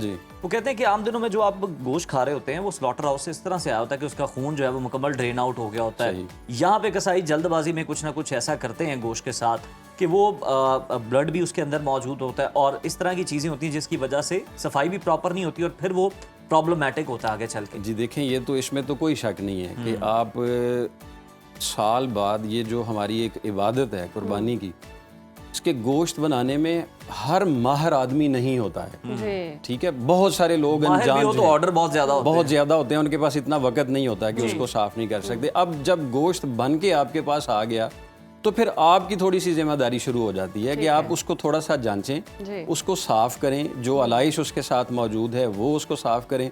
जो गोश्त के अंदर अक्सर छिछड़े नुमा शामिल हो जाते हैं, चर्बी नुमा शामिल हो जाते हैं, बहुत सारे ऐसे पल्ले होते हैं जो साफ़ होने होते हैं, बहुत सारी गदूदें होती हैं जो साफ़ होनी होती हैं, तो वो सारी चीज़ें जो हैं वो उसी के अंदर ही शामिल कर देते हैं। तो जब वो पक के आ जाती हैं तो फिर उसकी वजह से निज़ाम पर असर होता है। एक तो हमारी जिम्मेदारी देखें वो तो कर गए अपना, हमारी जिम्मेदारी क्या है कि हम गोश्त पकाने से पहले उसको अच्छी तरह से साफ करें। ठीक है, जितना हम उसको साफ करके बनाएंगे तो कोई मसला नहीं है। गोश्त कल भी हमारे पास है, परसों भी हमारे पास है, 3 दिन हमारे पास है। अब तो बड़े बड़े साइज के फ्रीजर आ गए हैं, महीना हमारे पास रहता है। हमारे पास महीना क्या है, लोग तो सालों सालों तक भी फ्रीज करते हैं। अल्लाह माफ करे, तकसीम ही करना चाहिए अगर आप कुर्बानी कर रहे हैं। अगर अब 2 दिन रह गए ईद में, अब किसी का पहले ही हाजमा खराब है और उसने फिर गोश्त भी खा लिया और दबा के खाने खा लिए, तो कौन से ऐसे हाजमे हैं जो तो इफेक्ट होने ही होने ईद पे? नहीं, हाजमे की खराबी के लिए जो पहले से मैदा जिनका ख़राब हो चुका है वो इन दिनों में या इससे पहले भी जिनको हाजमे का मसला है वो एक चीज़ जो है वो अपने इस्तेमाल में ज़रूर रखें। ये थोड़ी सी सौंफ है, आसानी से मिल जाती है। ये सौंफ आधा चम्मच और अजवैन देसी ये आधा चम्मच, ठीक है जी। और इसमें तेज़ पत्ता, ये अक्सर बिरयानी खाएं तो बड़ा सा आ जाता है उसमें। ये तेज़ पत्ता, इसके 2 पत्ते, ये 3 चीज़ें सिर्फ रात को मिट्टी का एक बर्तन लेके इसमें भिगो के रख दें। सुबह उठ के इसको माल के इसका पानी निचोड़ के ये पानी पीना शुरू कर दें। और साथ एक नुस्खा बनता है अजवैन देसी, ये 50 ग्राम, दारचीनी जो है ये 20 ग्राम, और कलवंजी इसमें मिलाएं आप 20 ग्राम, और इसमें सौंफ मिलाएं आप 50 ग्राम। ठीक है, और इसकी बराबर मिकदार में मीठा सोडा इस्तेमाल कर दें इसमें, तो ये एक चूरन बन जाएगा बड़ा खूबसूरत सा। ठीक है, ये ब्लड प्रेशर को भी नहीं बढ़ाएगा, आपके हाजमे को भी ठीक कर देगा। खाना खाने के आधा घंटा बाद आधा चम्मच नीम गर्म पानी के साथ आप ये खाना शुरू कर दें अभी से।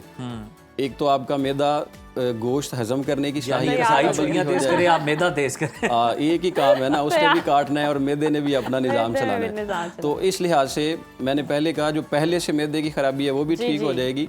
इस नीयत से मैदा ठीक ना करें कि मैं गोश्त ज़्यादा खा लूँगा, इस नीयत से करें कि मैं जो खाऊँ वो मेरा जुज़्वे बदन बने, तो फिर उससे बेहतरी हो सकती है। अच्छा हकीम साहब, ये भी बताएं, हम तो लोगों को देख रहे हैं कि जनाब अगर वो स्टोर से शॉपिंग कर रहे हैं तो जो फिजी ड्रिंक्स हैं वो जनाब बड़े बड़े पैट उठा के लेके जा रहे हैं कि पता नहीं शायद उसका कोई तालाब बनाना है। अच्छा, दिल भी करता है। कावे बताएं हमें कि कौन से कावे हैं जो कि हमें उन कोल्ड ड्रिंक्स की जगह इस्तेमाल करने चाहिए और वो ज़्यादा बेनिफिशियल। सबसे बड़ी गलती ही यही होती है कि जब हम चटपटे मसालादार चीज़ें इस्तेमाल करते हैं तो फिर उसकी हीट को कंट्रोल करने के लिए हम यख ठंडी चीज़ें इस्तेमाल करते हैं।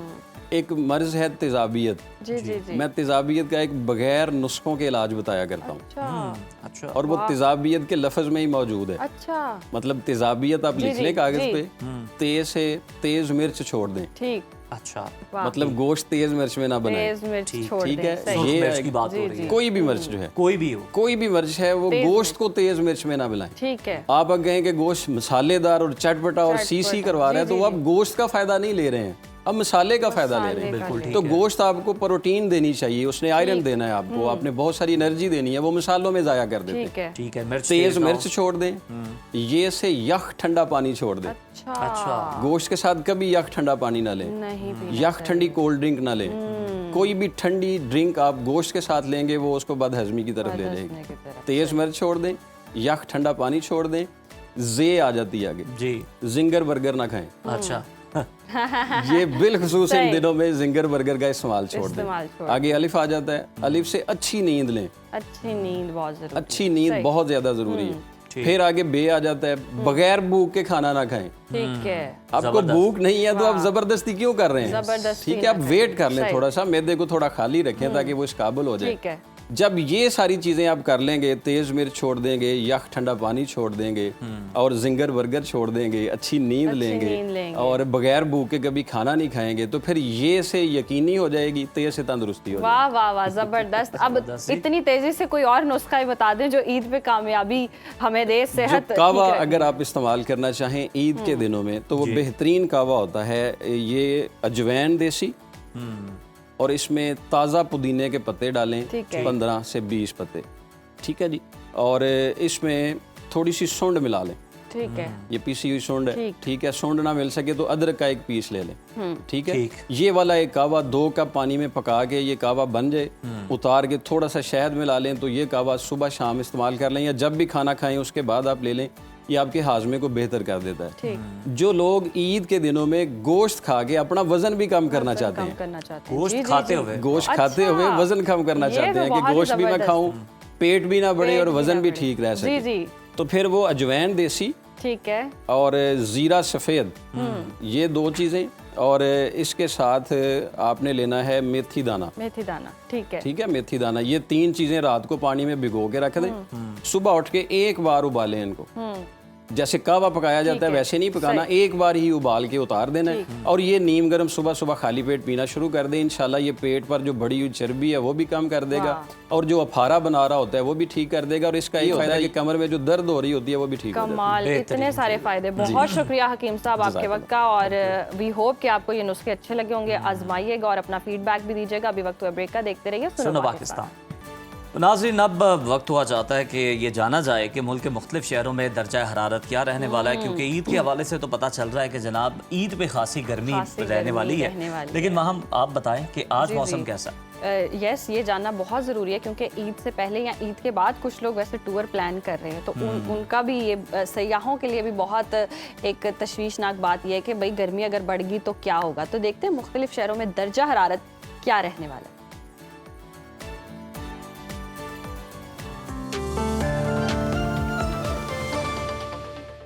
नाज़रीन, मुल्क के बेशतर इलाकों में मौसम खुश्क और शदीद गर्म रहने की तवक्को है, ताहम बालाई पंजाब, बालाई खैबर पख्तूनख्वा, गिलगित बल्तिस्तान, कश्मीर और खित्ता पोठोहार में मतला जुज़वी अब्र आलूद रहने के अलावा चंद मकामात पर तेज़ हवाओं और गरज चमक के साथ बारिश का इम्कान है। मुख्तलिफ शहरों में मौसम की क्या सूरत हाल है, आइए जान लेते हैं। और सबसे पहले बात करेंगे बर्फ पोश चोटियों की सरजमीन गिलगित बल्तिस्तान की, जहाँ पर हम देख रहे हैं मतला जुज़वी अब्र आलूद रहेगा। गिलगित का दर्जा हरारत 18 से 8 डिग्री के दरमियान रहने का इम्कान है, जबकि स्कर्दू में हम देख रहे हैं पारा 12 से 5 डिग्री तक रह सकता है। और महकमा मौसमियात के मुताबिक आइंदा 24 घंटों के दौरान चंद मकामात पर बारिश का भी इम्कान है। अब रुख करते हैं सरसब्ज वादियों की सरजमीन यानी आज़ाद कश्मीर का, जहां मतला जुज़वी अब्र आलूद रहने का इम्कान है। मुजफ्फराबाद में अगर मौसम की सूरत हाल की बात करें तो यहाँ पर पारा जो है वो 29 से 17 डिग्री के दरमियान रह सकता है, जबकि श्रीनगर में ज़्यादा से ज़्यादा दर्जा हरारत हम देख रहे हैं 23 और कम से कम 9 डिग्री तक जाने की तवक्को है। मौसम का हाल बताने वालों ने चंद मकामात पर यालाबारी और गरज चमक का इम्कान जाहिर किया है। अब आपको लिए चलते हैं मेहमान नवाजों की धरती खैबर पख्तूनख्वा की जानिब, जहां पर मतला जुज़वी अब्र आलूद रहेगा। पेशावर की बात करते हैं, यहां पर ज़्यादा से ज़्यादा दर्जा हरारत 38 से 23 डिग्री के दरमियान रह सकता है। और अगर हम बात करें सवात की, तो यहाँ पर जी ठंडी फ़ज़ा और खुशगवार मौसम के साथ दर्जा हरारत 18 से 9 डिग्री तक रह सकता है। महकमा मौसमियात के मुताबिक आइंदा 24 घंटों के दौरान दीर, सवात, मालम जब्बा, कोहिस्तान, बाजोड़, कोहाट, एबटाबाद, पेशावर, सवाबी, मर्दान, मालाकंड, पारा चन्नार और वजीरिस्तान में आंधी और गरज चमक के साथ बारिश, जबकि चंद मकामात पर तेज बारिश या लाबारी का भी इम्कान जाहिर किया गया है। अब बात कर लेते हैं रौनकों और 5 दरियाओं की सरजमीन यानी कि पंजाब की, जहां सूबे के बेशतर अजला में मौसम गर्म और खुश्क, जबकि वस्ती और जनूबी इलाकों में शदीद गर्म रहने का इम्कान है। बागों के शहर लाहौर लिए चलते हैं आपको, यहाँ पर हम देख रहे हैं ज़्यादा से ज़्यादा पारा 41 और कम से कम 27 डिग्री तक रहने का इम्कान है, जबकि इस्लामाबाद में हम देख रहे हैं दर्जा हरारत 37 से 23 डिग्री के दरमियान रह सकता है, जबकि मुल्तान में मैक्सिमम टेम्परेचर हम देख रहे हैं 43 और मिनिमम 29 डिग्री तक रहने का इम्कान है। महकमा मौसमियात के मुताबिक रावलपिंडी, जहलुम, चकवाल, अटक, मरी, गलियात, मंडी बहाउद्दीन, गुजरात, सियालकोट, गुजरावाला, भक्कर और गिरदरवाह में मतला जुज़वी अब्र आलूद रहने के अलावा आंधी और गरज चमक के साथ बारिश, जबकि चंद मकामात पर यालाबारी भी मुतवक्के है। और अब रुख कर लेते हैं कुदरती हुस्न से मालामाल सूबे बलोचिस्तान की जानिब। यहाँ पर हम देख रहे हैं बेशतर इलाकों में मौसम खुश्क, जबकि जनूबी अजला में गर्मी की शिद्दत बरकरार रहने की तवक्को है। कोयटा में पारा जो है वो 32 से 14 डिग्री के दरमियान रह सकता है। ताहम शिमाली अजला में मतला जुज़वी अब्र आलूद रहने के अलावा योब, सिब्बी, बारखान, मूसाखिल और गिरदनवाह में आंधी चलने और गरज चमक के साथ चंद मकामात पर बारिश और यालाबारी भी हो सकती है। आखिर में बात करेंगे हमेशा की तरह सूबा सिंध की, जहां पर हम देख रहे हैं मतला जुज़वी अब्र आलूद और गर्म रहेगा।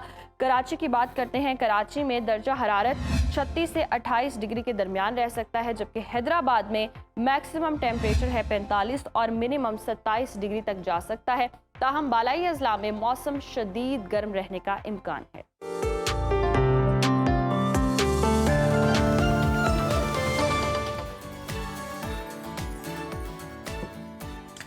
वहाँ हम ईद उल अज़हा की हम बात कर रहे थे, तो ईद उल अज़हा का तो जनाब मतलब ही रौनक है, गहमा गहमी है, गोश्त की तकसीम है। लेकिन इस बार तो महकमा मौसमियात ने जो पेशगोई की है उसे सुनकर अभी से पसीने छूट रहे हैं। एक तरफ ईद की खुशियाँ हैं और कुर्बानी का जोश भी है, और दूसरी तरफ बताया जा रहा है कि पारा 50 डिग्री को छू सकता है। अब ज़रा सोचा जाए कि जनाब इस शदीद झुलसा देने वाली गर्मी में लोग खुले आसमान तले कुर्बानी कैसे करेंगे, गोश्त कैसे बनाएंगे और उसे तकसीम कैसे करेंगे। तो सही मानों में इस बार ईद खुशियों के साथ साथ बहुत ज़्यादा एहतियात की भी मुतकासी है। बिल्कुल बिल्कुल ऐसे ही है, और ये कोई मामूली गर्मी नहीं है बल्कि एक ख़तरनाक हीट वेव का अलर्ट है, और ज़रा सी लापरवाही जो है वो हीट स्ट्रोक का सबब बन सकती है। महकमा मौसमियात के मुताबिक दर्जा हरारत में 5 से 7 डिग्री सेंटीग्रेड इजाफे का इम्कान है, और आज से 31 मई तक दरमियानी से शदीद हीट वेव हो सकती है। और डिप्टी डायरेक्टर महकमा मौसमियात इरफान विर्क साहब हमारे साथ मौजूद हैं, उनसे जान लेते हैं कि हीट वेव से कौन से शहर जो हैं वो ज़्यादा मुतासिर हो सकते हैं, और इस आग बरसाती धूप से खुद को और अपने जानवरों को कैसे बचाना है। बहुत शुक्रिया आपके वक्त का। Welcome to Suno Pakistan. जिस तरह से हम देख भी रहे हैं, अफवाहें गर्दिश कर रही हैं कि ये पिछले कई सालों की गर्म तरीन ईद होगी, और तारीखी डेटा को देखा जाए तो क्या वाकई इस बार गर्मी के पिछले सारे रिकॉर्ड टूटने का खदशा है? देखिए, ये जो अभी गर्मी की लहर जो आएगी पाकिस्तान में, ये मंगल, बुध, जुमेरात, ये जो 3 दिन होंगे, इसमें शदीद जो है ना वो गर्मी पाकिस्तान के मैदानी इलाकों में पड़ेगी। इसके अलावा जो हमारे पहाड़ी इलाके होंगे, वहाँ पर जुमेरात के रोज़ जुज़वी अब्र-आलूद वेदर होगा, मौसम होगा। ताहम जो सिंध के इलाके होंगे, या अभी भी आप देखें तो दादू में 49 डिग्री सेंटीग्रेड तक दर्जा हरारत जा चुका है, और अगले आने वाले 2 से 3 रोज़ जो हैं वो मजीद टेम्परेचर बढ़ने के चांसेस हैं। इसके अलावा जो 47 और 48 डिग्री सेंटीग्रेड शहीद बेनज़ीराबाद, मोइनजोदड़ो और इसके गिरदनवाह में जो है ना वो देखा गया है। तो आने वाले दिन जो है 2 से 3 रोज़, ये जो ईद के रोज़ हैं, इसमें शदीद गर्मी है। जी अच्छा इरफान साहब, कुछ इलाकों में पारा 50 डिग्री तक जाने की भी पेश गोई है, तो वो कौन से मखसूस अजला हैं जहाँ हीट वेव और शदीद गर्मी की लहर ज़्यादा असर दिखाई? देखिए, ये जो कंबर शहदाद कोट, शहीद बेनज़ीराबाद, दादू के इलाके, इसके गिरदोनवा के जितने भी इलाके होंगे, यहाँ पर शदीद गर्मी पड़ेगी।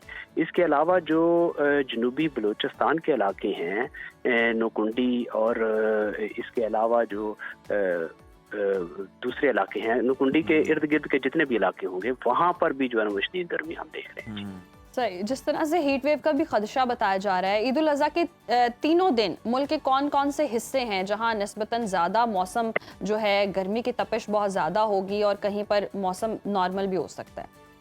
देखिए, जो जनूबी पंजाब के इलाके होंगे, इसमें मुल्तान, रहीम यार खान, राजनपुर के इलाके, सादकाबाद के इलाके, इसके अलावा खानपुर के इलाके, ये इसके गिरदोनवा जितने भी इलाके होंगे, क्योंकि टेम्परेचर जो होता है वो सेम रहता है काफ़ी दूर तक, तो इसलिए ये गिरदोनवा के जितने भी, जहाँ पर शहरी इलाके होंगे, वहाँ पर हीट आइलैंड इफेक्ट की वजह से ज़्यादा गर्मी होगी।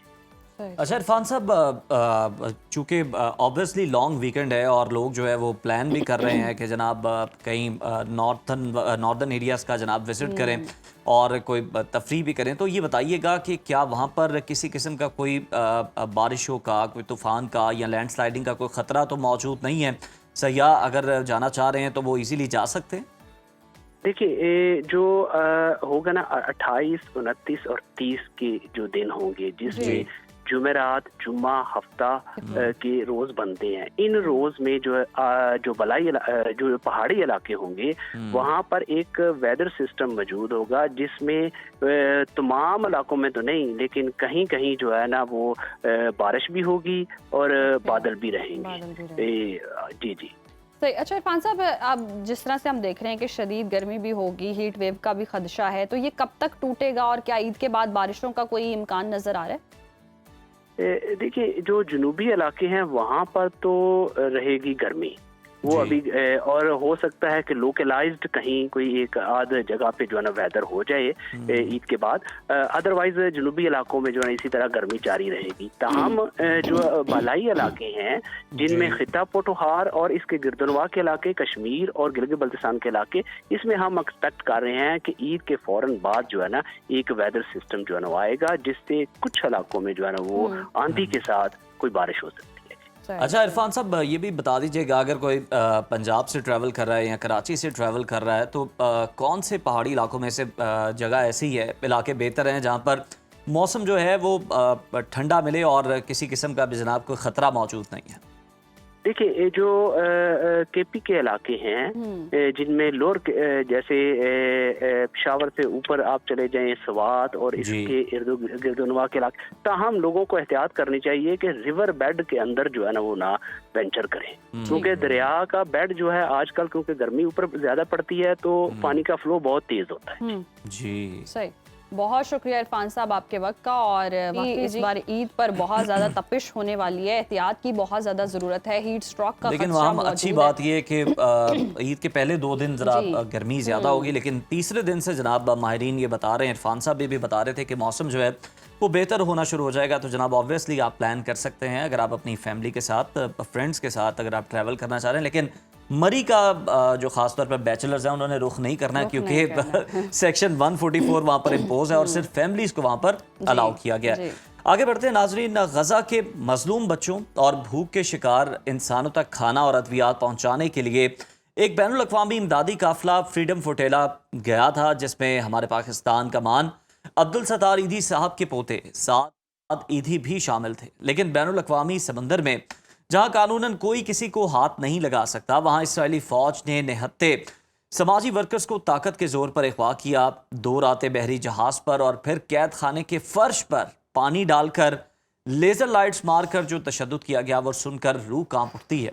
साद ईदी ने हर जुल्म हंसकर सहा, मगर इंसानियत का परचम सरबुलंद रखा। बिल्कुल, और साद ईदी ने न सिर्फ अपने दादा का नाम रोशन किया, बल्कि पाकिस्तान के 25 करोड़ अवाम का सर भी फ़ख्र से बुलंद कर दिया। लेकिन जो इंकशाफात उन्होंने किए हैं वो काफ़ी हौलनाक है और इंसानी हुकूक के नाम निहाद अलंबरदारों के लिए शर्मनाक हैं। 180 अफराद के काफिले में 35 लोग नाजरीन ज़ख्मी हुए और 15 के साथ जिनसी ज़्यादती की गई। और दुनिया भर में इस वक्त एहतजाज की एक लहर है। कनाडा, फ्रांस, इटली समेत कई मुल्कों ने इसराइली सफ़ीरों को तलब करके सरजनिश की है। साद ईदी वापस कराची पहुंच चुके हैं। फ्रीडम फ्लोटेला के रजाकारों के साथ मजीद क्या जुल्म हुए, साद ईदी साहब की ज़बानी ही सुन लेते हैं, वो हमारे साथ भी हैं। बहुत शुक्रिया आपके वक्त का। वेलकम टू सुना पाकिस्तान। साद साहब, सबसे पहले तो आपकी हिम्मत को सलूट है, जो कुर्बानी आपने दी, और पूरा पाकिस्तान इस पर आपको सलाम पेश करता है। जब 14 मई को आपका सफ़र शुरू हुआ और गज़ा से 200 नॉटिकल माइल दूर बैनुल अक़वामी समंदर में इसराइली फ़ौज ने अचानक आपके जहाज़ को घेरा, तो उस वक्त क्या सूरत हाल थी, हमला कैसे हुआ? हम 270 नॉटिकल माइल्स की दूरी पर थे गजा से और इंटरनेशनल वाटर्स की हदूद में थे, जहाँ पे इन्होंने हमें इलीगली किडनैप किया और जो है तकरीबन 2 से 3 नॉटिकल माइल्स की दूरी पर हमें प्रिजन शिप और एक वॉरशिप नजर आ रहा था। वॉरशिप के अंदर नेतन याहू जो है वो खुद इस ऑपरेशन को, इस मिशन को लीड कर रहे थे। और मैं आपको बताता चलूं, हमारा मिशन जो था वो ब्लॉकेड, इलीगल ब्लॉकेड जो है, सीज जो है गजा के अंदर, उसको खत्म करना था। और हमने सिर्फ और सिर्फ पीसफुल तरीके से, ये एक मिशन जो था वो non violent peaceful humanitarian add का मिशन था, जिसमें हमने सिर्फ और सिर्फ जो ह्यूमैनिटेरियन एड थी हमारी, वो गजा पहुंचानी थी और पीसफुल तरीके से वापस आना था। हमारी कश्तियों पर सफेद झंडे और मुल्कों के झंडे भी लगे हुए थे। लेकिन इन्होंने हमें 4 दिन तक टॉर्चर किया। 2 रातें हमने जो है वो प्रिजन शिप में गुजारी, तीसरी रात जो है हमने जेल में गुजारी। प्रिजन शिप में जो है ये हमारे साथ जो सलूक करते थे, सबसे पहले मैं पाकिस्तानी होने के नाते जो है वो पासपोर्ट हाथ में था, तो उन्होंने सबसे पहले तो नील डाउन करवा दिया मुझे। 2 घंटे तक नील डाउन करा के रखा। मेरे बोट के जितने भी मेंबर्स थे उन सबको ये लोग टॉर्चर करके अंदर ले गए। 2 घंटे बाद फिर मुझे टॉर्चर किया गया और फिर मुझे जो है प्रिजन शिप में डाला गया। हम लोग 101 प्रिजन शिप में 180 बंदे थे और 40 फीट का कंटेनर जो होता है उसके अंदर 60 बंदे हम सोते थे। टोटल 3 कंटेनर सोने के लिए थे, 1 टॉर्चर के लिए था। उससे भी ये लोग, हम तकरीबन 4 दिन तक भूख हड़ताल पे थे और इसमें कई यूरोपियन ममालिक के लोग भी थे जो भूख हड़ताल कर रहे थे, जो मुस्लिम भी नहीं थे और वो इस कॉज के लिए आए थे। ये जो मिशन है, ये जो अलमिया है, ये सिर्फ मुसलमानों के लिए नहीं बनाए, ये पूरी दुनिया का, ये ह्यूमैनिटी का एक इशू बन चुका है जिसका पूरी दुनिया आवाज उठाना चाहती है। और हमें चाहिए, पाकिस्तान को चाहिए कि हम और ज्यादा मजबूत तरीके से आवाज उठाएं इस इशू के लिए, इस जेनोसाइड को खत्म करने के लिए। 4 दिन तक ये हमें टॉर्चर करते थे, ये हम पे स्टन गनरेट फायर करते थे ताकि हम सो ना सकें। उसकी आवाज होती है, ऐसा लगता है कि कोई धमाका हुआ है। ये हमें इतना हरासा करते थे, इतना टॉर्चर करते थे, हम हिम्मत हार चुके थे अपनी। हमें जब रात को अपने साथियों की चीखों की आवाज आती थी, जो टॉर्चर कंटेनर है उससे, वो हमसे नहीं सहा जाता था। सब खामोशी हो चुकी होती थी और फिर कुछ साथी जो हमें मिलते थे वो बेहोशी की हालत में मिलते थे, जिनको हम लेके आते थे और एक कंटेनर के अंदर उनकी जो है वो मेडिकल एड का कोई सामान नहीं था हमारे पास। प्लास्टिक की बोतलें और डबल रोटी बन होते थे, उनसे लेसेस, जूतों की लेसेस से इनको बांधते थे ताकि उनका दर्द कम हो।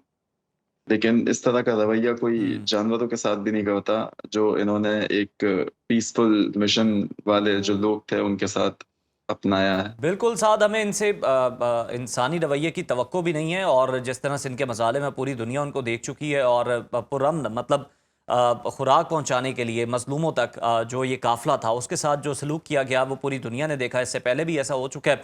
साद, हमें ये बताइएगा ताकि दुनिया को ज़्यादा से ज़्यादा इसराइल का जो चेहरा है वो हम दिखा सकें, इनका जो गलाजत है नेतन्याहू की ख़ास तौर पर, वो दुनिया के सामने रख सकें कि किस किस्म का तशद्दुद किया गया और किस तरह से जो लोग थे जिनको हिरासत में लिया गया उनको कैसे डील किया गया। सबसे पहले जो है वो ज़ोडिएक बोट आई थी हमारे पास और उन्होंने हैंड्स अप करवा दिया, सारी तलाशी ली हमसे। उसके बाद जो है वो 1 से 1.5 घंटे बाद हमें प्रिजन शिप में लेके गए। हमारी दूसरी बोट थी जो इंटरसेप्ट हुई पूरे काफिले में। ठीक। उसके बाद जो है वहाँ पे इन्होंने नील डाउन करा दिया, वहीं से टॉर्चर शुरू किया। इन्होंने पीठ पे लाते मारते थे, मुक्के मारते थे और जो है उसके बाद इन्होंने टेज भी करना शुरू कर दिया था लोगों को, टेज करंट मारते थे लोगों को। हमारी कश्ती में टोटल 180 लोग थे, जिसमें से 35 लोगों को जो है वो माइनर मेजर फ्रैक्चर्स थे, 5 लोगों को हेड इंजरीज आई और 180 लोगों में 12 लोगों के साथ इन्होंने सेक्सुअल असॉल्ट किया है हमारी कश्ती में सिर्फ। उसके अलावा जो है 3 मेजर इंजरीज थी, जिसमें से एक बंदे के 2 दांत टूट गए, एक की आंख जाया होने का खदशा है और एक के कान के पर्दे का खदशा है। और बाकी 3 लोगों के इन्होंने कोई अननोन सब्सटेंस से इंजेक्ट किया है, वो अभी तक नहीं पता कि किस चीज से इंजेक्ट किया है, क्या है क्या नहीं है। और ये लोग हमें रात में सोने नहीं देते थे। अपनी रायट फोर्स होती है, जो हंगामे होते हैं, जो फोर्स आती है, प्लास्टिक की शील्ड्स लेके आते थे और इस तरह से रवैया अपनाया हुआ था जैसे कि हम कोई दहशतगर्द है। उफ, उफ, और मुझे नहीं समझ आता कि क्यों था इस तरह की हरकतें क्यों थी। हमारा काम सिर्फ और सिर्फ एड देना था। ये लोग बिल्कुल हमें बिल्कुल पकड़ के साद हमारी एड लेके सिर्फ हमें मकसद वापस ये था कि पुरअमन तरीके से बच्चों तक एड पहुंच सके, खुराक पहुंच सके, और उसको भी ये निशाना बनाते हैं। इंसानी हुकूक के लंबरदार है। लेकिन ये जो सिलसिला चल रहा है, पूरी दुनिया इससे वाकिफ़ है, वीडियोस भी वायरल हो रही हैं, और जिस तरह से आपने भी पूरे टॉर्चर की मंजरकशी की है, ये सुनकर वाकई दिल दहल जाता है, हाथ पैर कांपना शुरू हो जाते हैं। और ये आवाज़ें तो बहुत उठ रही हैं एहतजाज की, या नारेबाजी तो की जा रही है। आपको लगता है कि कुछ असर होगा, कोई दबाव बढ़ेगा बैनुल अक़वामी तौर पर, और इनको कोई इसराइल को कोई लगाम डाल सकेगा? देखिए, यूरोपियन हमारे फ्लोटिला के जाने से एक फायदा ये हुआ इस दफा कि यूरोपियन यूनियन में पहली दफा आवाजें उठना शुरू हुई।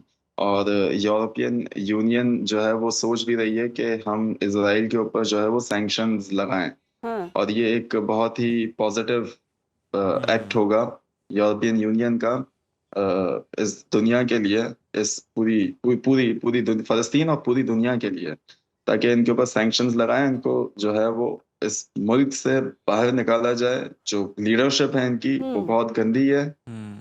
इवन के इजराइल के अंदर भी हमारे हक में जो है वो प्रोटेस्ट हुए हैं, लेकिन इनकी गवर्नमेंट किसी को नहीं सुनती, किसी को नहीं समझती। और मुझे लगता है कि कुछ ना कुछ ऐसे डिसीजंस होंगे जिसमें जो है हमारी जीत होगी, फलस्तीनियों की जीत होगी और इस दुनिया की जीत होगी। इंशाल्लाह हम दुआ गो हैं कि फ़लस्तीनियों की जीत हो और अमन की जीत हो। बहुत शुक्रिया साद साहब आपके, जिस तरह से उन्होंने उज़ैर टॉर्चर का नक्शा खींचा है, सुनकर आपके हाथ पैर फूल जाते हैं। और आप इमेजिन नहीं कर सकते जो उस कंडीशन में होगा, बड़ी हिम्मत से, बड़े हौसले से, और वाकई आपको सलाम पेश करते हैं जो लोग इस पुरअमन काफिले के साथ रवां दवा हुए और फिर टॉर्चर बर्दाश्त किया, जिनसी ज़्यादतियाँ बर्दाश्त की। इतना भयानक जो मंजर खींचा है वो वाकई सुनकर आपके होश उड़ जाते हैं। तो ये इसराइल को नेस्तनाबूद करना पड़ेगा अब जिस तरह की सिचुएशन बन चुकी है। और गजा का मामला हम इतने अरसे से सुनते आ रहे हैं, बच्चे भूख से मर रहे हैं, इतने परेशान हाल हैं, मजालिम ढाए जा रहे हैं, लेकिन इसराइल को कोई लगाम डालने वाला नहीं है। जो इनके जो मास्टरमाइंड है या जो स्टेट में बैठे हैं, हुकूमत में बैठे हैं। और माहम अगर आप देखें तो ये सिर्फ मुसलमानों के खिलाफ नहीं है, बल्कि पूरी दुनिया को होश के नाखून लेने पड़ेंगे, जागना पड़ेगा। इसमें आप देख लें, फ्लोटिला के अंदर वो लोग मौजूद थे जो कि बच्चों के लिए खुश्क दूध और इस तरह का राशन लेकर जा रहे थे, और उन पर तशद्दुद किया गया। यानी ये जो इसराइल है, इसकी जो एंटिटी है, ये इंसानियत के ख़िलाफ़ है, ये इंसानियत के ख़िलाफ़ कार्रवाइयाँ हैं, ये सिर्फ मुसलमानों के खिलाफ ही नहीं है। और यकीनन जिस तरह से मुख्तलिफ ममालिक में, यूरोपीय ममालिक ने जिस तरह से इसराइल के सफ़ीरों को बुलाकर वहाँ पर उनकी सरजनिश की है और एहतजाज रिकॉर्ड करवाया है, इससे हमें लगता है कि आगे चलकर जनाब कोई ना कोई ऐसा प्लान जो है वो यूरोप की जानिब से तैयार कर लिया जाएगा, जिसके बाद जनाब इसराइल को किसी हद तक लगाम डाली जाएगी। लेकिन अभी तक तो शुतरे बेमहार ही नजर आता है। बिल्कुल ऐसे ही। और अगर इसराइल से आवाज़ें उठ रही हैं, एहतजाज किया जा रहा है, इट मीन्स कि पूरी दुनिया अब ये देख रही है, पूरी दुनिया के सामने। और ये कोई पहला वाकया नहीं है टॉर्चर का, इस तरह के बेशुमार वाकयात हम सुन चुके हैं। गजा की इतनी जुल्म से भरी दास्तानें हम सुन चुके हैं, लेकिन कोई अमल दरामद नहीं होता। और फाइनली अब हम दुआ हुए हैं, हम दुआ ही कर सकते हैं। हमारे पास सिर्फ दुआ वाली ऑप्शन ही है कि इसराइल को खुदारा कोई लगाम डाले। और ये जो हुकूमत है, ये जो मुआशरे में इतना जो तनाव पैदा हुआ है, कशीदगी तो उज़ैर यहाँ है। जिस तरह से हम जंगों की बात करते हैं, लेकिन इसराइल को कोई लगाम नहीं डाल पाता। तमाम ममालिक को इकट्ठा होकर इसराइल के बारे में सोचने की ज़रूरत है। इन बच्चों के, गजा के बच्चों के बारे में ख़ास तौर पर सोचने की ज़रूरत है। इसको ख़त्म होना चाहिए। ये सिलसिला यहाँ रुकेगा तो ही कहीं मुआशरे में अमन हो सकता है। अभी वक्त हुआ ब्रेक का, देखते रहिए सुनो पाकिस्तान। नाज़रीन, आजकल बाहर निकलते हुए ऐसा लगता है जैसे बंदा तंदूर के सामने अचानक खड़ा हो गया, और गर्मी इतनी शदीद है कि 2 मिनट धूप में खड़े हो जाएं तो पूरा चेहरा जो है वो टमाटर की तरह लाल होता है। और सच्ची बात है कि ये सिर्फ जलन नहीं होती, बल्कि स्किन पर एक ऐसी खारिश और एलर्जी भी शुरू होती है कि इंसान जो है फिर वो कोशिश करता है कि अपना फेस जो है उसे किसी तरह से कवर करे। और बहुत से लोगों को ये समझ नहीं आती कि ये आर्जी तौर पर उनकी स्किन जो है वो जो रेड हुई है, ये रेडनेस आर्जी तौर पर है, या ये फिर हमारी स्किन अंदर से ही बर्न हो रही है। और अगर कोई बड़ी बीमारी वार्निंग दे रही है तो इस पर भी सोचने की ज़रूरत है। सोशल मीडिया पर देखें तो जनाब लोग इससे मुतालिक टोटके शेयर कर रहे हैं और बंदा कंफ्यूज होता है कि चेहरे पर बर्फ़ लगानी है या फिर कुछ और अप्लाई करना बिल्कुल, है। बहुत सारे आपको इस तरह के ट्यूटोरियल्स मिल जाएंगे स्किन के हवाले से। और आप जिक्र कर रहे थे ना कि बाहर निकले तो लगता है तंदूर है। बहुत सारी वीडियोस ऐसी भी आती हैं कि लोग अंडा फ्राई करते हैं वो और अंडा जो है वो बन जाता है। तो वाकई बहुत ज़्यादा टेंशन है। जितनी गर्मी हो चुकी है, स्किन का ख़ास तौर पर ख्याल रखना बहुत ज़्यादा ज़रूरी है। और जैसे ही आप निकलते हैं सन बर्न हो जाता है, स्किन पे इरिटेशन होती है, स्किन रेड हो जाती है। ऐसे में कैसे हिफाजत की जाए, ये बहुत ज़्यादा ज़रूरी है जानना। सुनो पाकिस्तान में आज हम इस रेडनेस और स्किन बर्न पर ही बात करेंगे। हमारे साथ स्टूडियो में मौजूद पाकिस्तान की जानी मानी डर्माटोलॉजिस्ट और स्किन स्पेशलिस्ट डॉक्टर सबा नासिर साहिबा। बहुत शुक्रिया आपके वक्त का। Welcome to Suno Pakistan. और जिस तरह से जितनी गर्मी बढ़ती जा रही है, लोगों के टोटके और सोशल मीडिया पर हम वीडियोज़ देखकर वो कुछ कर तो लेते हैं। एक तो पहली स्किन बर्न होती है, जली होती है, मज़ीद ख़राब कर लेते हैं ट्यूब्स वगैरह लगाकर, जितनी ये मार्केट में आम है। तो इसका हल क्या है, ये रेडनेस कैसे दूर की जाए? अस्सलाम वालेकुम। वालेकुम अच्छा, अस्सलाम। पहले तो बिल्कुल आपने बिल्कुल सही बात की कि आजकल तो बाहर निकले तो ऐसा लगता है जैसे मुंह के ऊपर जिस तरह धूप पड़ती है जी। वो सब कुछ। अच्छा, रेडनेस की जहाँ तक बात करते हैं ना हम, रेडनेस बहुत से लोगों में जिनकी स्पेशली फेयर स्किन है जी। उनमें बहुत ज़्यादा कॉमन है। है। क्यों? क्योंकि एक नेचुरल एक प्रोसेस है, यानी कि आपकी स्किन जो वेजल्स है ना वो काफ़ी दफ़ा डायलेट हो जाती हैं। उसकी वजह से ना आपकी जो स्किन है उसके ऊपर रेडनेस आ जाती है, स्पेशली फेयर लोगों में। अब वो बाहर जाएंगे, उनकी फेयरनेस की वजह से उनके ऊपर रेडनेस आएगी। अब इसका हल क्या है? सबसे पहले तो पेशेंट्स को हमने यही गाइड करना है कि सन ब्लॉक लगा के निकलना है, ठीक है। और उसने ये ऑब्जर्व करना है, बहुत से पेशेंट होते हैं जिनको सिर्फ ये रेडनेस आ रही होती है, फिर जब वो वापस किसी शेडो में जाते हैं या घरों में वापस आ जाते हैं तो उनकी नॉर्मल हो जाता है। लेकिन हमने उसको इस चीज़ पे देखना है कि अगर किसी की रेडनेस जो है वो परसिस्ट कर रही है, मतलब है कि वो घर वापस भी आते हैं, वो ठीक नहीं हो रही है और उसके ऊपर उसके साथ साथ बर्निंग शुरू हो गई है, जलन शुरू हो गई है, टिंगलिंग शुरू हो गई है या स्वेनिंग है, तो इस तरह की चीज़ों में फिर वो अलार्मिंग हो जाता है। क्योंकि वो सिर्फ फिर आम रेडनेस नहीं रहती है, उसको फिर हम रोजेशिया में कंसीडर करना शुरू कर देते हैं, सनबर्न में या फोटो सेंसिटिविटी के और कॉजेज में हम ले जाते हैं। उस टाइम पे फिर हम कहते हैं कि आप आएँ अपने करीबी डर्माटोलॉजिस्ट के पास, वहाँ पे चेक करवाएं, क्योंकि उसका इलाज फिर डिफरेंट हो जाता है। लेकिन एक नॉर्मल जो टमाटर की तरह लाल होती है वो एक नॉर्मल अच्छा, ये जो हम इसी की तरफ आना चाह रहे हैं कि जो टमाटर की तरह लाल होती है, ये कोई एक स्पेसिफिक आपकी स्किन टाइप है, मतलब ऑयली वाले ज़्यादा मुतासर होते हैं, जिनकी ड्राई स्किन है वो इसका शिकार होते हैं, या ये इक्वली इफेक्ट करती है सबको? ये ज्यादातर फेयर स्किन वाले जो है वो ज्यादा इस चीज का शिकार होते हैं, ठीक है। फिर जिनकी स्किन फोटो सेंसिटिव है, कोई पेशेंट होते हैं जो एक्जिमा के पेशेंट होते हैं, फेयर कलर के हैं, उनकी स्किन के ऑलरेडी बैरियर जो है वो खराब हुआ होता है, वो बाहर जाएंगे तो उनकी स्किन जो है वो फोटो जो फोटोजेनिक है बाहर फोटो लेने जाए उनको तो नहीं होता। फोटोजेनिक जो है तो उसके साथ साथ अगर वो फोटो सेंसिटिव भी है तो फिर हो जाएगी, फिर हो जाएगी। ये तो आपने फेयर स्किन वाले लोगों को कह के ना, बड़े लोग ये भी कहेंगे तो जो बेचारे काले हैं वो मजीद काले हो जाएं तो उनका उनका फर्क तो दिल ना चलाएं आप। नहीं, उनका दिल नहीं सूरज चला अपना रही, काम कर रहा है पहले। सूरज अपना काम कर रहे हैं। देखिए, मैं कहती हूँ कि जो डार्क टोन वाले होते हैं ना, मैं कहती हूँ हम लोग ब्लेस्ड लोग हैं जो डार्क टोन वाले हैं। क्यों? क्योंकि उसमें फोटो बर्न के चांसेस बहुत कम हो जाते हैं। टैनिंग के हम लोगों में चांसेस रहते हैं, लेकिन बर्न के चांसेस हम लोगों में कम हो जाते हैं, क्योंकि वो पहले से बर्न होते हैं इसलिए। नहीं, बर्न नहीं होते, वो हमारे मेलेनोसाइट्स इस तरह काम कर रहे होते हैं कि तासुब पर मबनी जुमले ने। मैंने कहा इससे पहले कोई और कमेंट करे हम पहले ही कह देना। नहीं, वो नहीं होता, हमारे मेलेनोसाइट्स इस तरह काम कर रहे होते हैं। मैं कहती हूँ कि हम लोग, अगर हमारी ये स्किन टोन है तो हम लोग मतलब है कि बहुत सी स्किन कैंसर से बचे रहते हैं। तो जो गोरे जो लोग होते हैं, जिस तरह हम स्किन टाइप 3 और वो देख लेते हैं ना, जो बाहर यूरोपियन लोग हैं उनमें तो स्किन कैंसर बहुत ज्यादा कॉमन है। लेकिन अगर सिर्फ हम पाकिस्तान के ही हवाले से बात करें, स्पेशली इन दिनों में, तो सबसे पहले तो आपने सन ब्लॉक बहुत अच्छा लगा के निकलना है। सन ब्लॉक को अपने साथ रखें।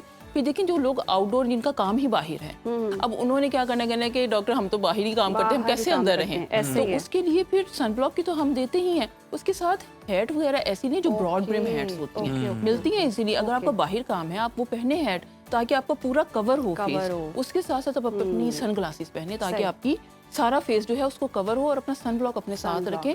हर 2 से 3 घंटे बाद उसको फ्रेश करें, तो आपकी ये जो रेडनेस वाले मसले हैं ना, ये बहुत हद तक अच्छा, एक और चीज़ सोशल मीडिया पे बहुत ज़्यादा वायरल हो रही है आजकल, आइस क्यूब के पई आपने आइस क्यूब अप्लाई करना है फेस पर, या सुबह उठते साथ ही आपने आइस डायरेक्टली अप्लाई कर देना है। कुछ लोगों के लिए ये हार्मफुल भी होती है, तो आप क्या सजेस्ट करते हैं? जी माहम, ये तो आजकल तो सोशल मीडिया में ये चीज़ भरी पड़ी है।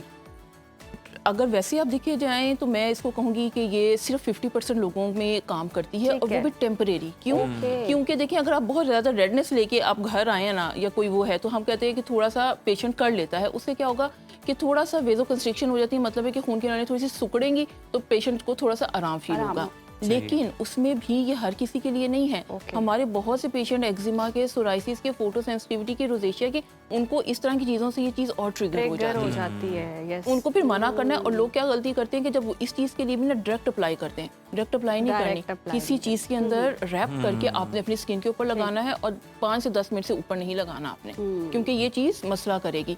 जिनकी वैसे ही फोटो सेंसिटिविटी आई है वो तो वैसे ही घर आएंगे तो ठीक हो जाएगी, लेकिन जिनको मेडिकल प्रॉब्लम है वो जितनी मर्जी आइस लगाते हैं वो ठीक नहीं अच्छा होगी। डॉक्टर साहब हमें ये भी बताएं कि कुछ लोग ऐसे हैं, कुछ स्किन टाइप वाले ऐसे हैं, वो कहते हैं कि जैसे ही शदीद गर्मी आती है तो हमें एक्नी बहुत ज़्यादा हो जाती है।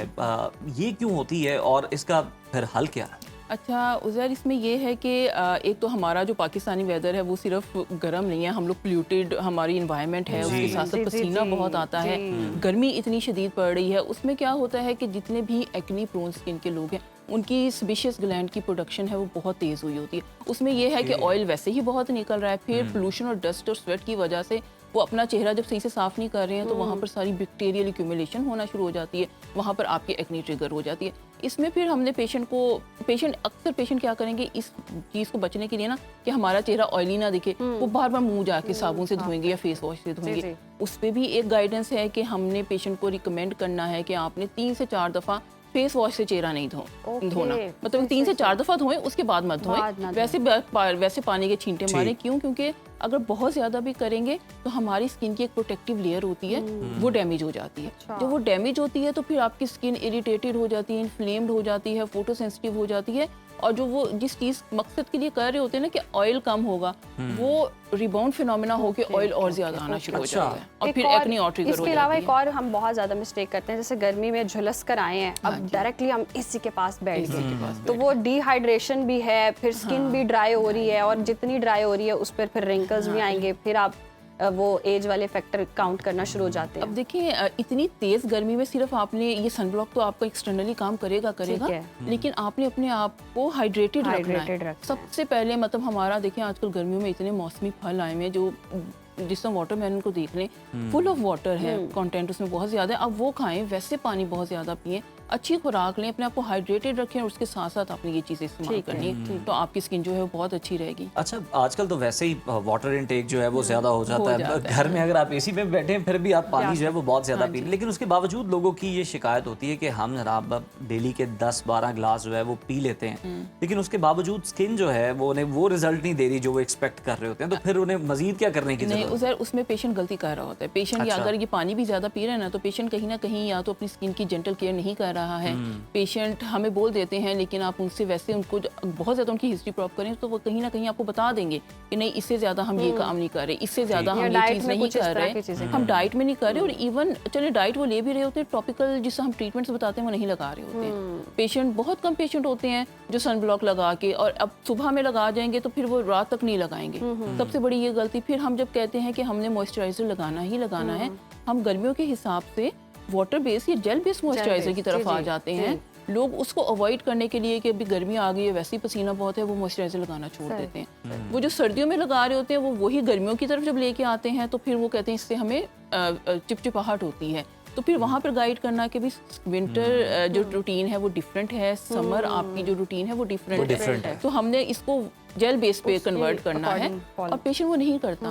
पेशेंट को लगता है मैं नहीं कर रहा, और सबसे बड़ी मिस्टेक ही यही है, हमें ड्राई स्किन वालों को भी देना है, हमें ऑयली स्किन वालों को भी देना है, दोनों को आपके मॉइस्चराइजर की ज़रूरत है और आपके सनस्क्रीन की ज़रूरत है। फिर उसके अलावा इतने अच्छे मतलब ग्लाइकोलिक एसिड मैं कहती हूँ कि बड़ा अच्छा हाइड्रेट करता है आपकी स्किन को।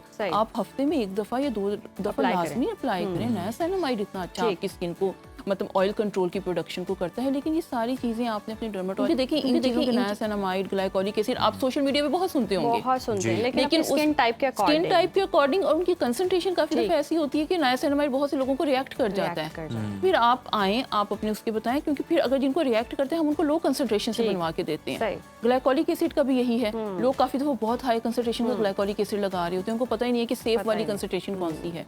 तो इन सब चीजों को मद्देनजर रखने के लिए बस ये है कि अपने डर्मेटोलॉजिस्ट से रब्ता लाजमी रब्ता करके करें। फिर ही हाँ, करें, हाँ जी। अपनी स्किन पर एक्सपेरिमेंट ना करें कि वेदर चेंज हुआ है तो हम ये कर लें। बहुत शुक्रिया आपके वक्त का।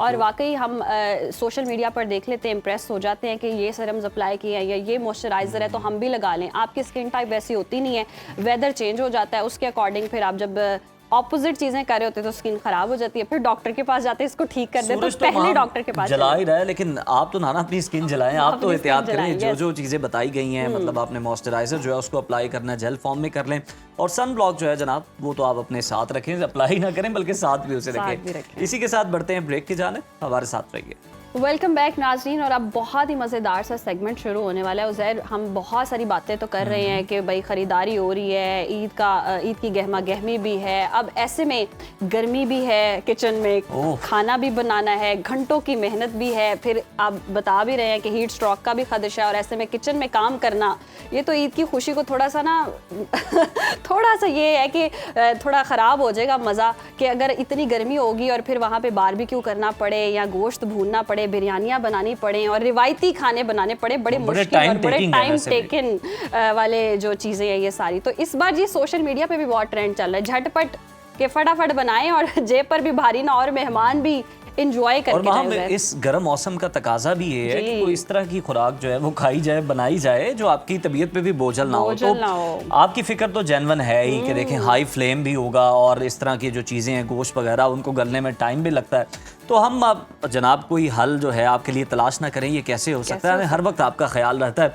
हमारे साथ मौजूद हैं पाकिस्तान के मायनाज फूड कंसल्टेंट और सबके फेवरेट जनाब शेफ़ हमजा शेख साहब, जो आज हमें लाइव किचन में सिखाएंगे कि कैसे चंद मिनट्स के अंदर कम खर्च के साथ सुपर हेल्दी और टेस्टी स्नैक्स तैयार किए जा सकते हैं। और हमजा ने शोर करके बता दिया कि फौरन मेरी तरफ आ जाए बिला ताख़ीर। जल्दी करो। Hamza, welcome to Suno Pakistan. Thank you so much. कैसे हैं आप दोनों? हम बेहतरीन फिटफाट, आप हमें मजीद फिट करने वाले हैं। बिल्कुल जी, आज हम बड़ी जबरदस्त चीजें बना रहे हैं। आम का सीजन आ गया, ठीक है, और जिस तरह अभी बात हो रही थी हाइड्रेशन की चीजों की, तो मैंने कहा हम ईद के हवाले से कुछ ऐसा बनाते हैं, एक बहुत ही जबरदस्त मीठा, जो उस दिन हमने एक जगह उज़ैर जाके खाया था और कितने पैसे दिए थे उसके लिए, बहुत ज्यादा पैसे, ठीक है ना? हमजा ने कहा ये 300 सारे राज खोलेगा वही ना वो। अच्छा खैर, वो एक हम बहुत अच्छा मैंगो चेरी ट्राइफल बनाएंगे, ठीक है, चेरीज के साथ बड़ा जबरदस्त किस्म का, और हम बनाएंगे mango salsa with chips. Mango salsa, mango salsa with chips. आज बेसिक जो इंग्रेडिएंट है हमारा मैंगो है। मैंगो आम जो है, और आज आम आपको पता है हमजा खास लोगों को अपने पास खींचते हैं, तो हम भी आज हम आम को सेलिब्रेट और करने हम तो देखे ना भरपूर सेलिब्रेट आम ट्रेनिंग की है, मुझे पता बिल्कुल ऐसा ही है। आज ये गलत बात है, मुझे भी चीटिंग करवा हमारी जो बहुत ही प्यारी और एंकर है और बहन है माम, वो आज दशहरी आम बने चौंसा करने वैसे नहीं, दशहरी ठीक है। क्यूट नहीं लगता। अच्छा ये देखें, अच्छा सालसा के लिए सबसे पहले हम लेंगे डाइस्ड चॉप्ड मैंगोज, ठीक है, इसके बाद हम इसके अंदर डालेंगे, अच्छा अब सब्जियां जो है ना, ये आप अपनी लाइकिंग पे भी ले सकते हैं। तो आज हमने इसके अंदर बेल पेपर्स और साथ कैरेट्स थोड़ी सी, जबरदस्त, ठीक है, इसको हम यहाँ पे एडजस्ट कर सकते हैं। अच्छा अब ये प्याज हैं तकरीबन 2, मेहनत कर रहे हैं आप, बारीक चॉप हुए हुए 2 प्याज हैं जिनको हमने सिरका और नमक लगाया था ताकि वो अपनी कड़वाहट खत्म हो जाए। तो ये इसके अंदर अनियंस जाएंगे जी, ठीक है, इसी से सारा फ्लेवर आएगा। आप कहेंगे आम और प्याज ये क्या है, और अब इसके अंदर जाने लगा है, ये देखें। उज़ैर, खाना इतना देखकर आप इधर इधर क्यों जा रहे हैं? अपनी IFB सेट करें।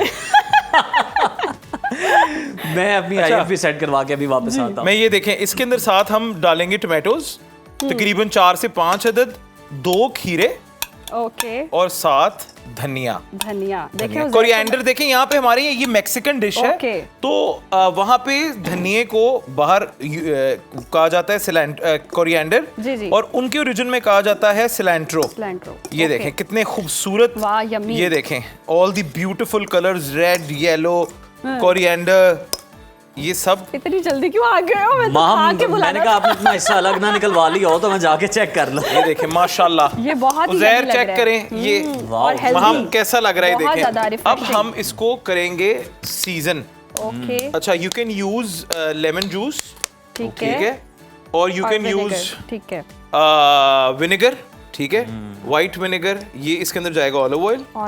ऑलिव ऑयल इसलिए जाएगा ताकि ये ड्राई ना हो और इसको आप रेफ्रिजरेट करके 3 से 4 दिन तक लगा रख सकते हैं कितनी हेल्दी जो है वो आज की हमारी डिश रेडी हो गई। ये देखिए, और इसमें जो मैंगो है ना वो तो 4 चांद लगा रहा है इस डिश को। शुगर तकरीबन 2 टेबलस्पून देखें, ये क्योंकि इवेंट्स के लिए, ईद के लिए बन रहा है तो इतना सा शुगर चलता है जी। और then we'll add a tablespoon of chili flex.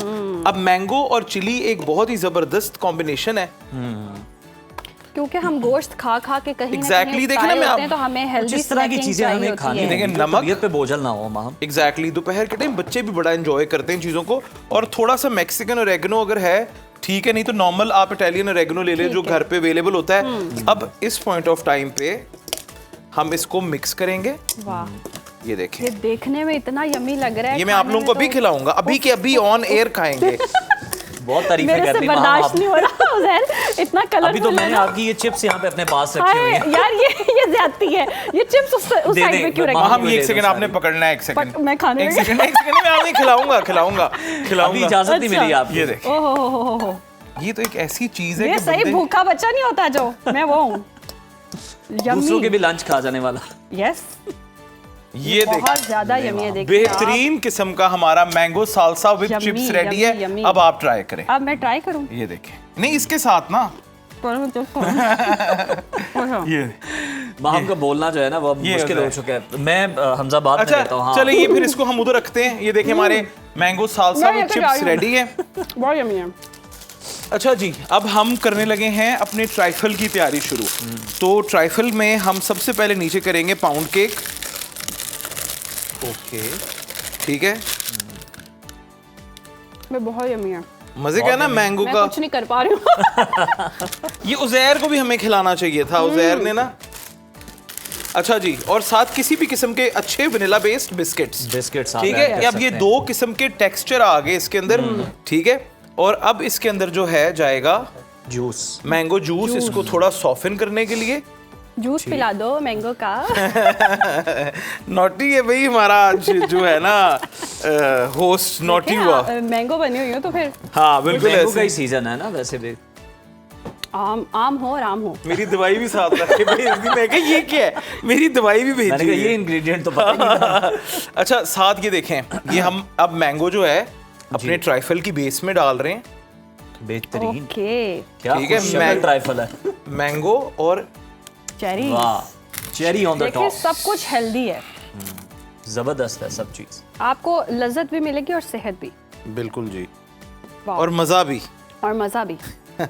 जिसके लिए ये सारे ये पापड़ देखें, मिले जा रहे हैं। ये देखें, चेरीज हमने इसके अंदर डाल दी। डाल दिए, जबरदस्त। Very nice. ये देखें, अच्छा, ये और आजकल चेरीज आई हुई है, मैं कहता हूँ क्या बेहतरीन फ्रूट है, इतना मजेदार, टार्ट होता है, थोड़ा खट्टा होता है और बड़ा अच्छा जाता है ये लेयर्ड रिच उसमें मीठों में। तो और अब और ये अब हमजा अच्छा, क्या है? ये पेस्ट्री क्रीम है, ठीक है। ये it is a little technical to make, तो आप वनीला कस्टर्ड भी इस्तेमाल कर सकते हैं, ठीक है। आप वनीला कस्टर्ड भी यूज कर सकते हैं। ये देखें, ये पेस्ट्री क्रीम एक्चुअली कस्टर्ड होता है जो बनता है कॉर्न स्टार्च से और होल एग से या एग योक से, और इसके अंदर फिर प्योर वनीला एक्सट्रैक्ट डाला जाता है, ठीक है। ये क्योंकि मैंने कहा आज टीम के लिए हम कुछ खास कर रहे हैं, तो पर अगर आपने करना है घर पे तो आप इसको जो है वनीला कस्टर्ड के साथ आराम से बनाएं, बहुत अच्छा बनता है। यहाँ जो इंस्टेंट पुडिंग आती है, ओके ओके, आप वो ले लें, उसको आप बना लें, जब वो चिल हो जाए तो उसको ब्लेंड कर लें साथ 2 पैकेट क्रीम के, और वो यूज कर लें, उसका भी टेस्ट बहुत अच्छा आता है। सही, ठीक है जी, ठीक हो गया। अच्छा, दोनों चीजें दिखने में इतनी यम्मी लग रही हैं, खाने में तो हैं ही, लेकिन एक्साइटमेंट यहीं से बढ़ जाती है जिस तरह से हमजा उसको डेकोरेट कर रहे होते हैं और प्रेजेंटेशन की भी गेम जो है वो फुल ऑन है। टेस्ट तो अपनी जगह पे है। टाइम में आपने प्रेजेंट भी करना है और इतनी खूबसूरती से, ये हमजा ही कर खाने का सकता दिल है। तो करेगा ही करेगा। बिल्कुल। ये देखें, ये जो मुझे हमें तो शाम हो जाए। हमें शाम, तू हमजा बताएं, हमें तो estimate 2 दिन लगाएं, हम लग कैसे जाए। स्टूडेंट हैं? बहुत अच्छे, बहुत बेहतरीन। अच्छे स्टूडेंट। ये देखें, ओ कोई नहीं, ये सारे एडवेंचर भी होते हैं, देखें, लाइफ का हुस्न है। अच्छा जी, लें जी, पूरा बंदोबस्त है इसके लिए। ये देखें, यम्मी। ये आपने फिल कर लेना है इसमें। हाँ जी, ये विपिंग और क्रीम है। हमने ये कहना मेरा हैप्पी बर्थडे लिख दे। ये पुराना हो गया वैसे। पुराना हो गया, फिर बकरों के लिए हमारी मेहंदी टीम लगा। ना पुरानी वाली बात बता रही है। मैंने कहा ये मैंने लास्ट टाइम भी बोली थी हम लोग। अच्छा, लास्ट टाइम, हाँ मेहंदी वाली। हाँ हाँ हाँ हाँ हाँ हाँ, बिल्कुल। मैंने कहा नहीं, कोई नहीं बताएं अब। वो उजैर ने बता दी है। नहीं, पहले Happy आपने birthday वो वाली। इंसानों के लिए कही थी ना, बकरों को मेहंदी लगा ले। हाँ, ये हो सकता है। देखे बात वही है, लेकिन हालात बदल गए हैं थोड़े हालात से। बदल ये गए। लें जी, ये तो लबालब भर गई है। ठीक है जी। यस। वाओ, ये हुई ना बात। जबरदस्त। ये कितना मजे का काम है वैसे। अभी क्या करना है आपने? फ्यूचर यार में कभी देखने में वैसे बेकिंग सीखूं। बड़ा ये मैं ऐसे बना सकती हूँ। देखने में बड़ा सूदिंग सा लग रहा है आपको। अच्छा, हम जरा रिस्क नहीं लेना चाह रहे। नहीं, मैं आपको दिखाता हूँ। मैं लास्ट वाला करवाएंगे ताकि अगर खराब हो। ये इधर आइए ना, पहले इस पे हमजा ने practice सोचा करें। था कि आपसे ना वो देखिए, वेरी गुड बहुत अच्छी स्टूडेंट है वहाँ। Very nice wow. देखें, हो गया आप हो बड़े गया। तेज है, आपने उधर नहीं करवाया वैसे। वो हमारी प्रेजेंटेशन में गड़बड़ हो आप सकती नहीं ना है करवाना वहाँ। अच्छा जी, ये देखें। यमी। मैं बहुत माहम से पिछली एक्साइटेड दफा हूँ। हमने ब्लेंड करवाया था ना, तो माहम जाके कंप्लेन करती रही है 2 दिन के मेरे शोल्डर में क्रैम्प पड़ गए। ऐसा कुछ नहीं हुआ। ये देखें। ओह वाह। अच्छा, यहाँ से मुझे थोड़ी एक्साइटमेंट हो रही है और मेरा दिल भी कर रहा है कि मैं खुद दिल भी कर रहा है कभी ना, बेकिंग देखें। करूँ। बेकिंग ना करनी चाहिए, वैसे ही करनी आना चाहिए, मजा आता है। घर में अगर आप बना के खाओ ना, तो वैसे ही बड़ा आपको। एक हेल्दी हॉबी है। हाँ, वो भी अच्छी ना? हॉबी है। यस। ये देखें कितना माशाल्लाह खूबसूरत। खूबसूरत, इतना खूबसूरत है कि मेरा दिल कर रहा है ये दोनों डिशेस में लेके भाग जाऊं। हाँ, लेकिन हम ऐसा होना नहीं देंगे ना, हम देखें एग्जिट वाली मेरा साइड पे खड़े हैं। हमारा काम ही गोल को रोकना है यहाँ से। गोल को ये रोक देखें जी, माशाल्लाह। माशाल्लाह, ये माशाल्लाह। हमारा ये हो गया। Mango and cherry trifle is also ready. और ये हमारे मैंगो सालसा और बहुत ही बेहतरीन किस्म के चिप्स और साथ मैंगो ट्राइफल दोनों यम्मी, यम्मी। तैयार हैं। तैयार हैं सर, तैयार है। वाह, और हमजा, देखने में बहुत देखें जबरदस्त कितने है। खूबसूरत हैं। मेरे ख्याल से तो वक्त भी खत्म है और हम इजाजत ही चाहेंगे क्योंकि मेरे से बर्दाश्त नहीं हो रहा, मैं खाना चाहूंगी। देखते रहिए सुनो पाकिस्तान में, दीजिए इजाजत। ऐसी क्लोजिंग आपने कभी नहीं दी।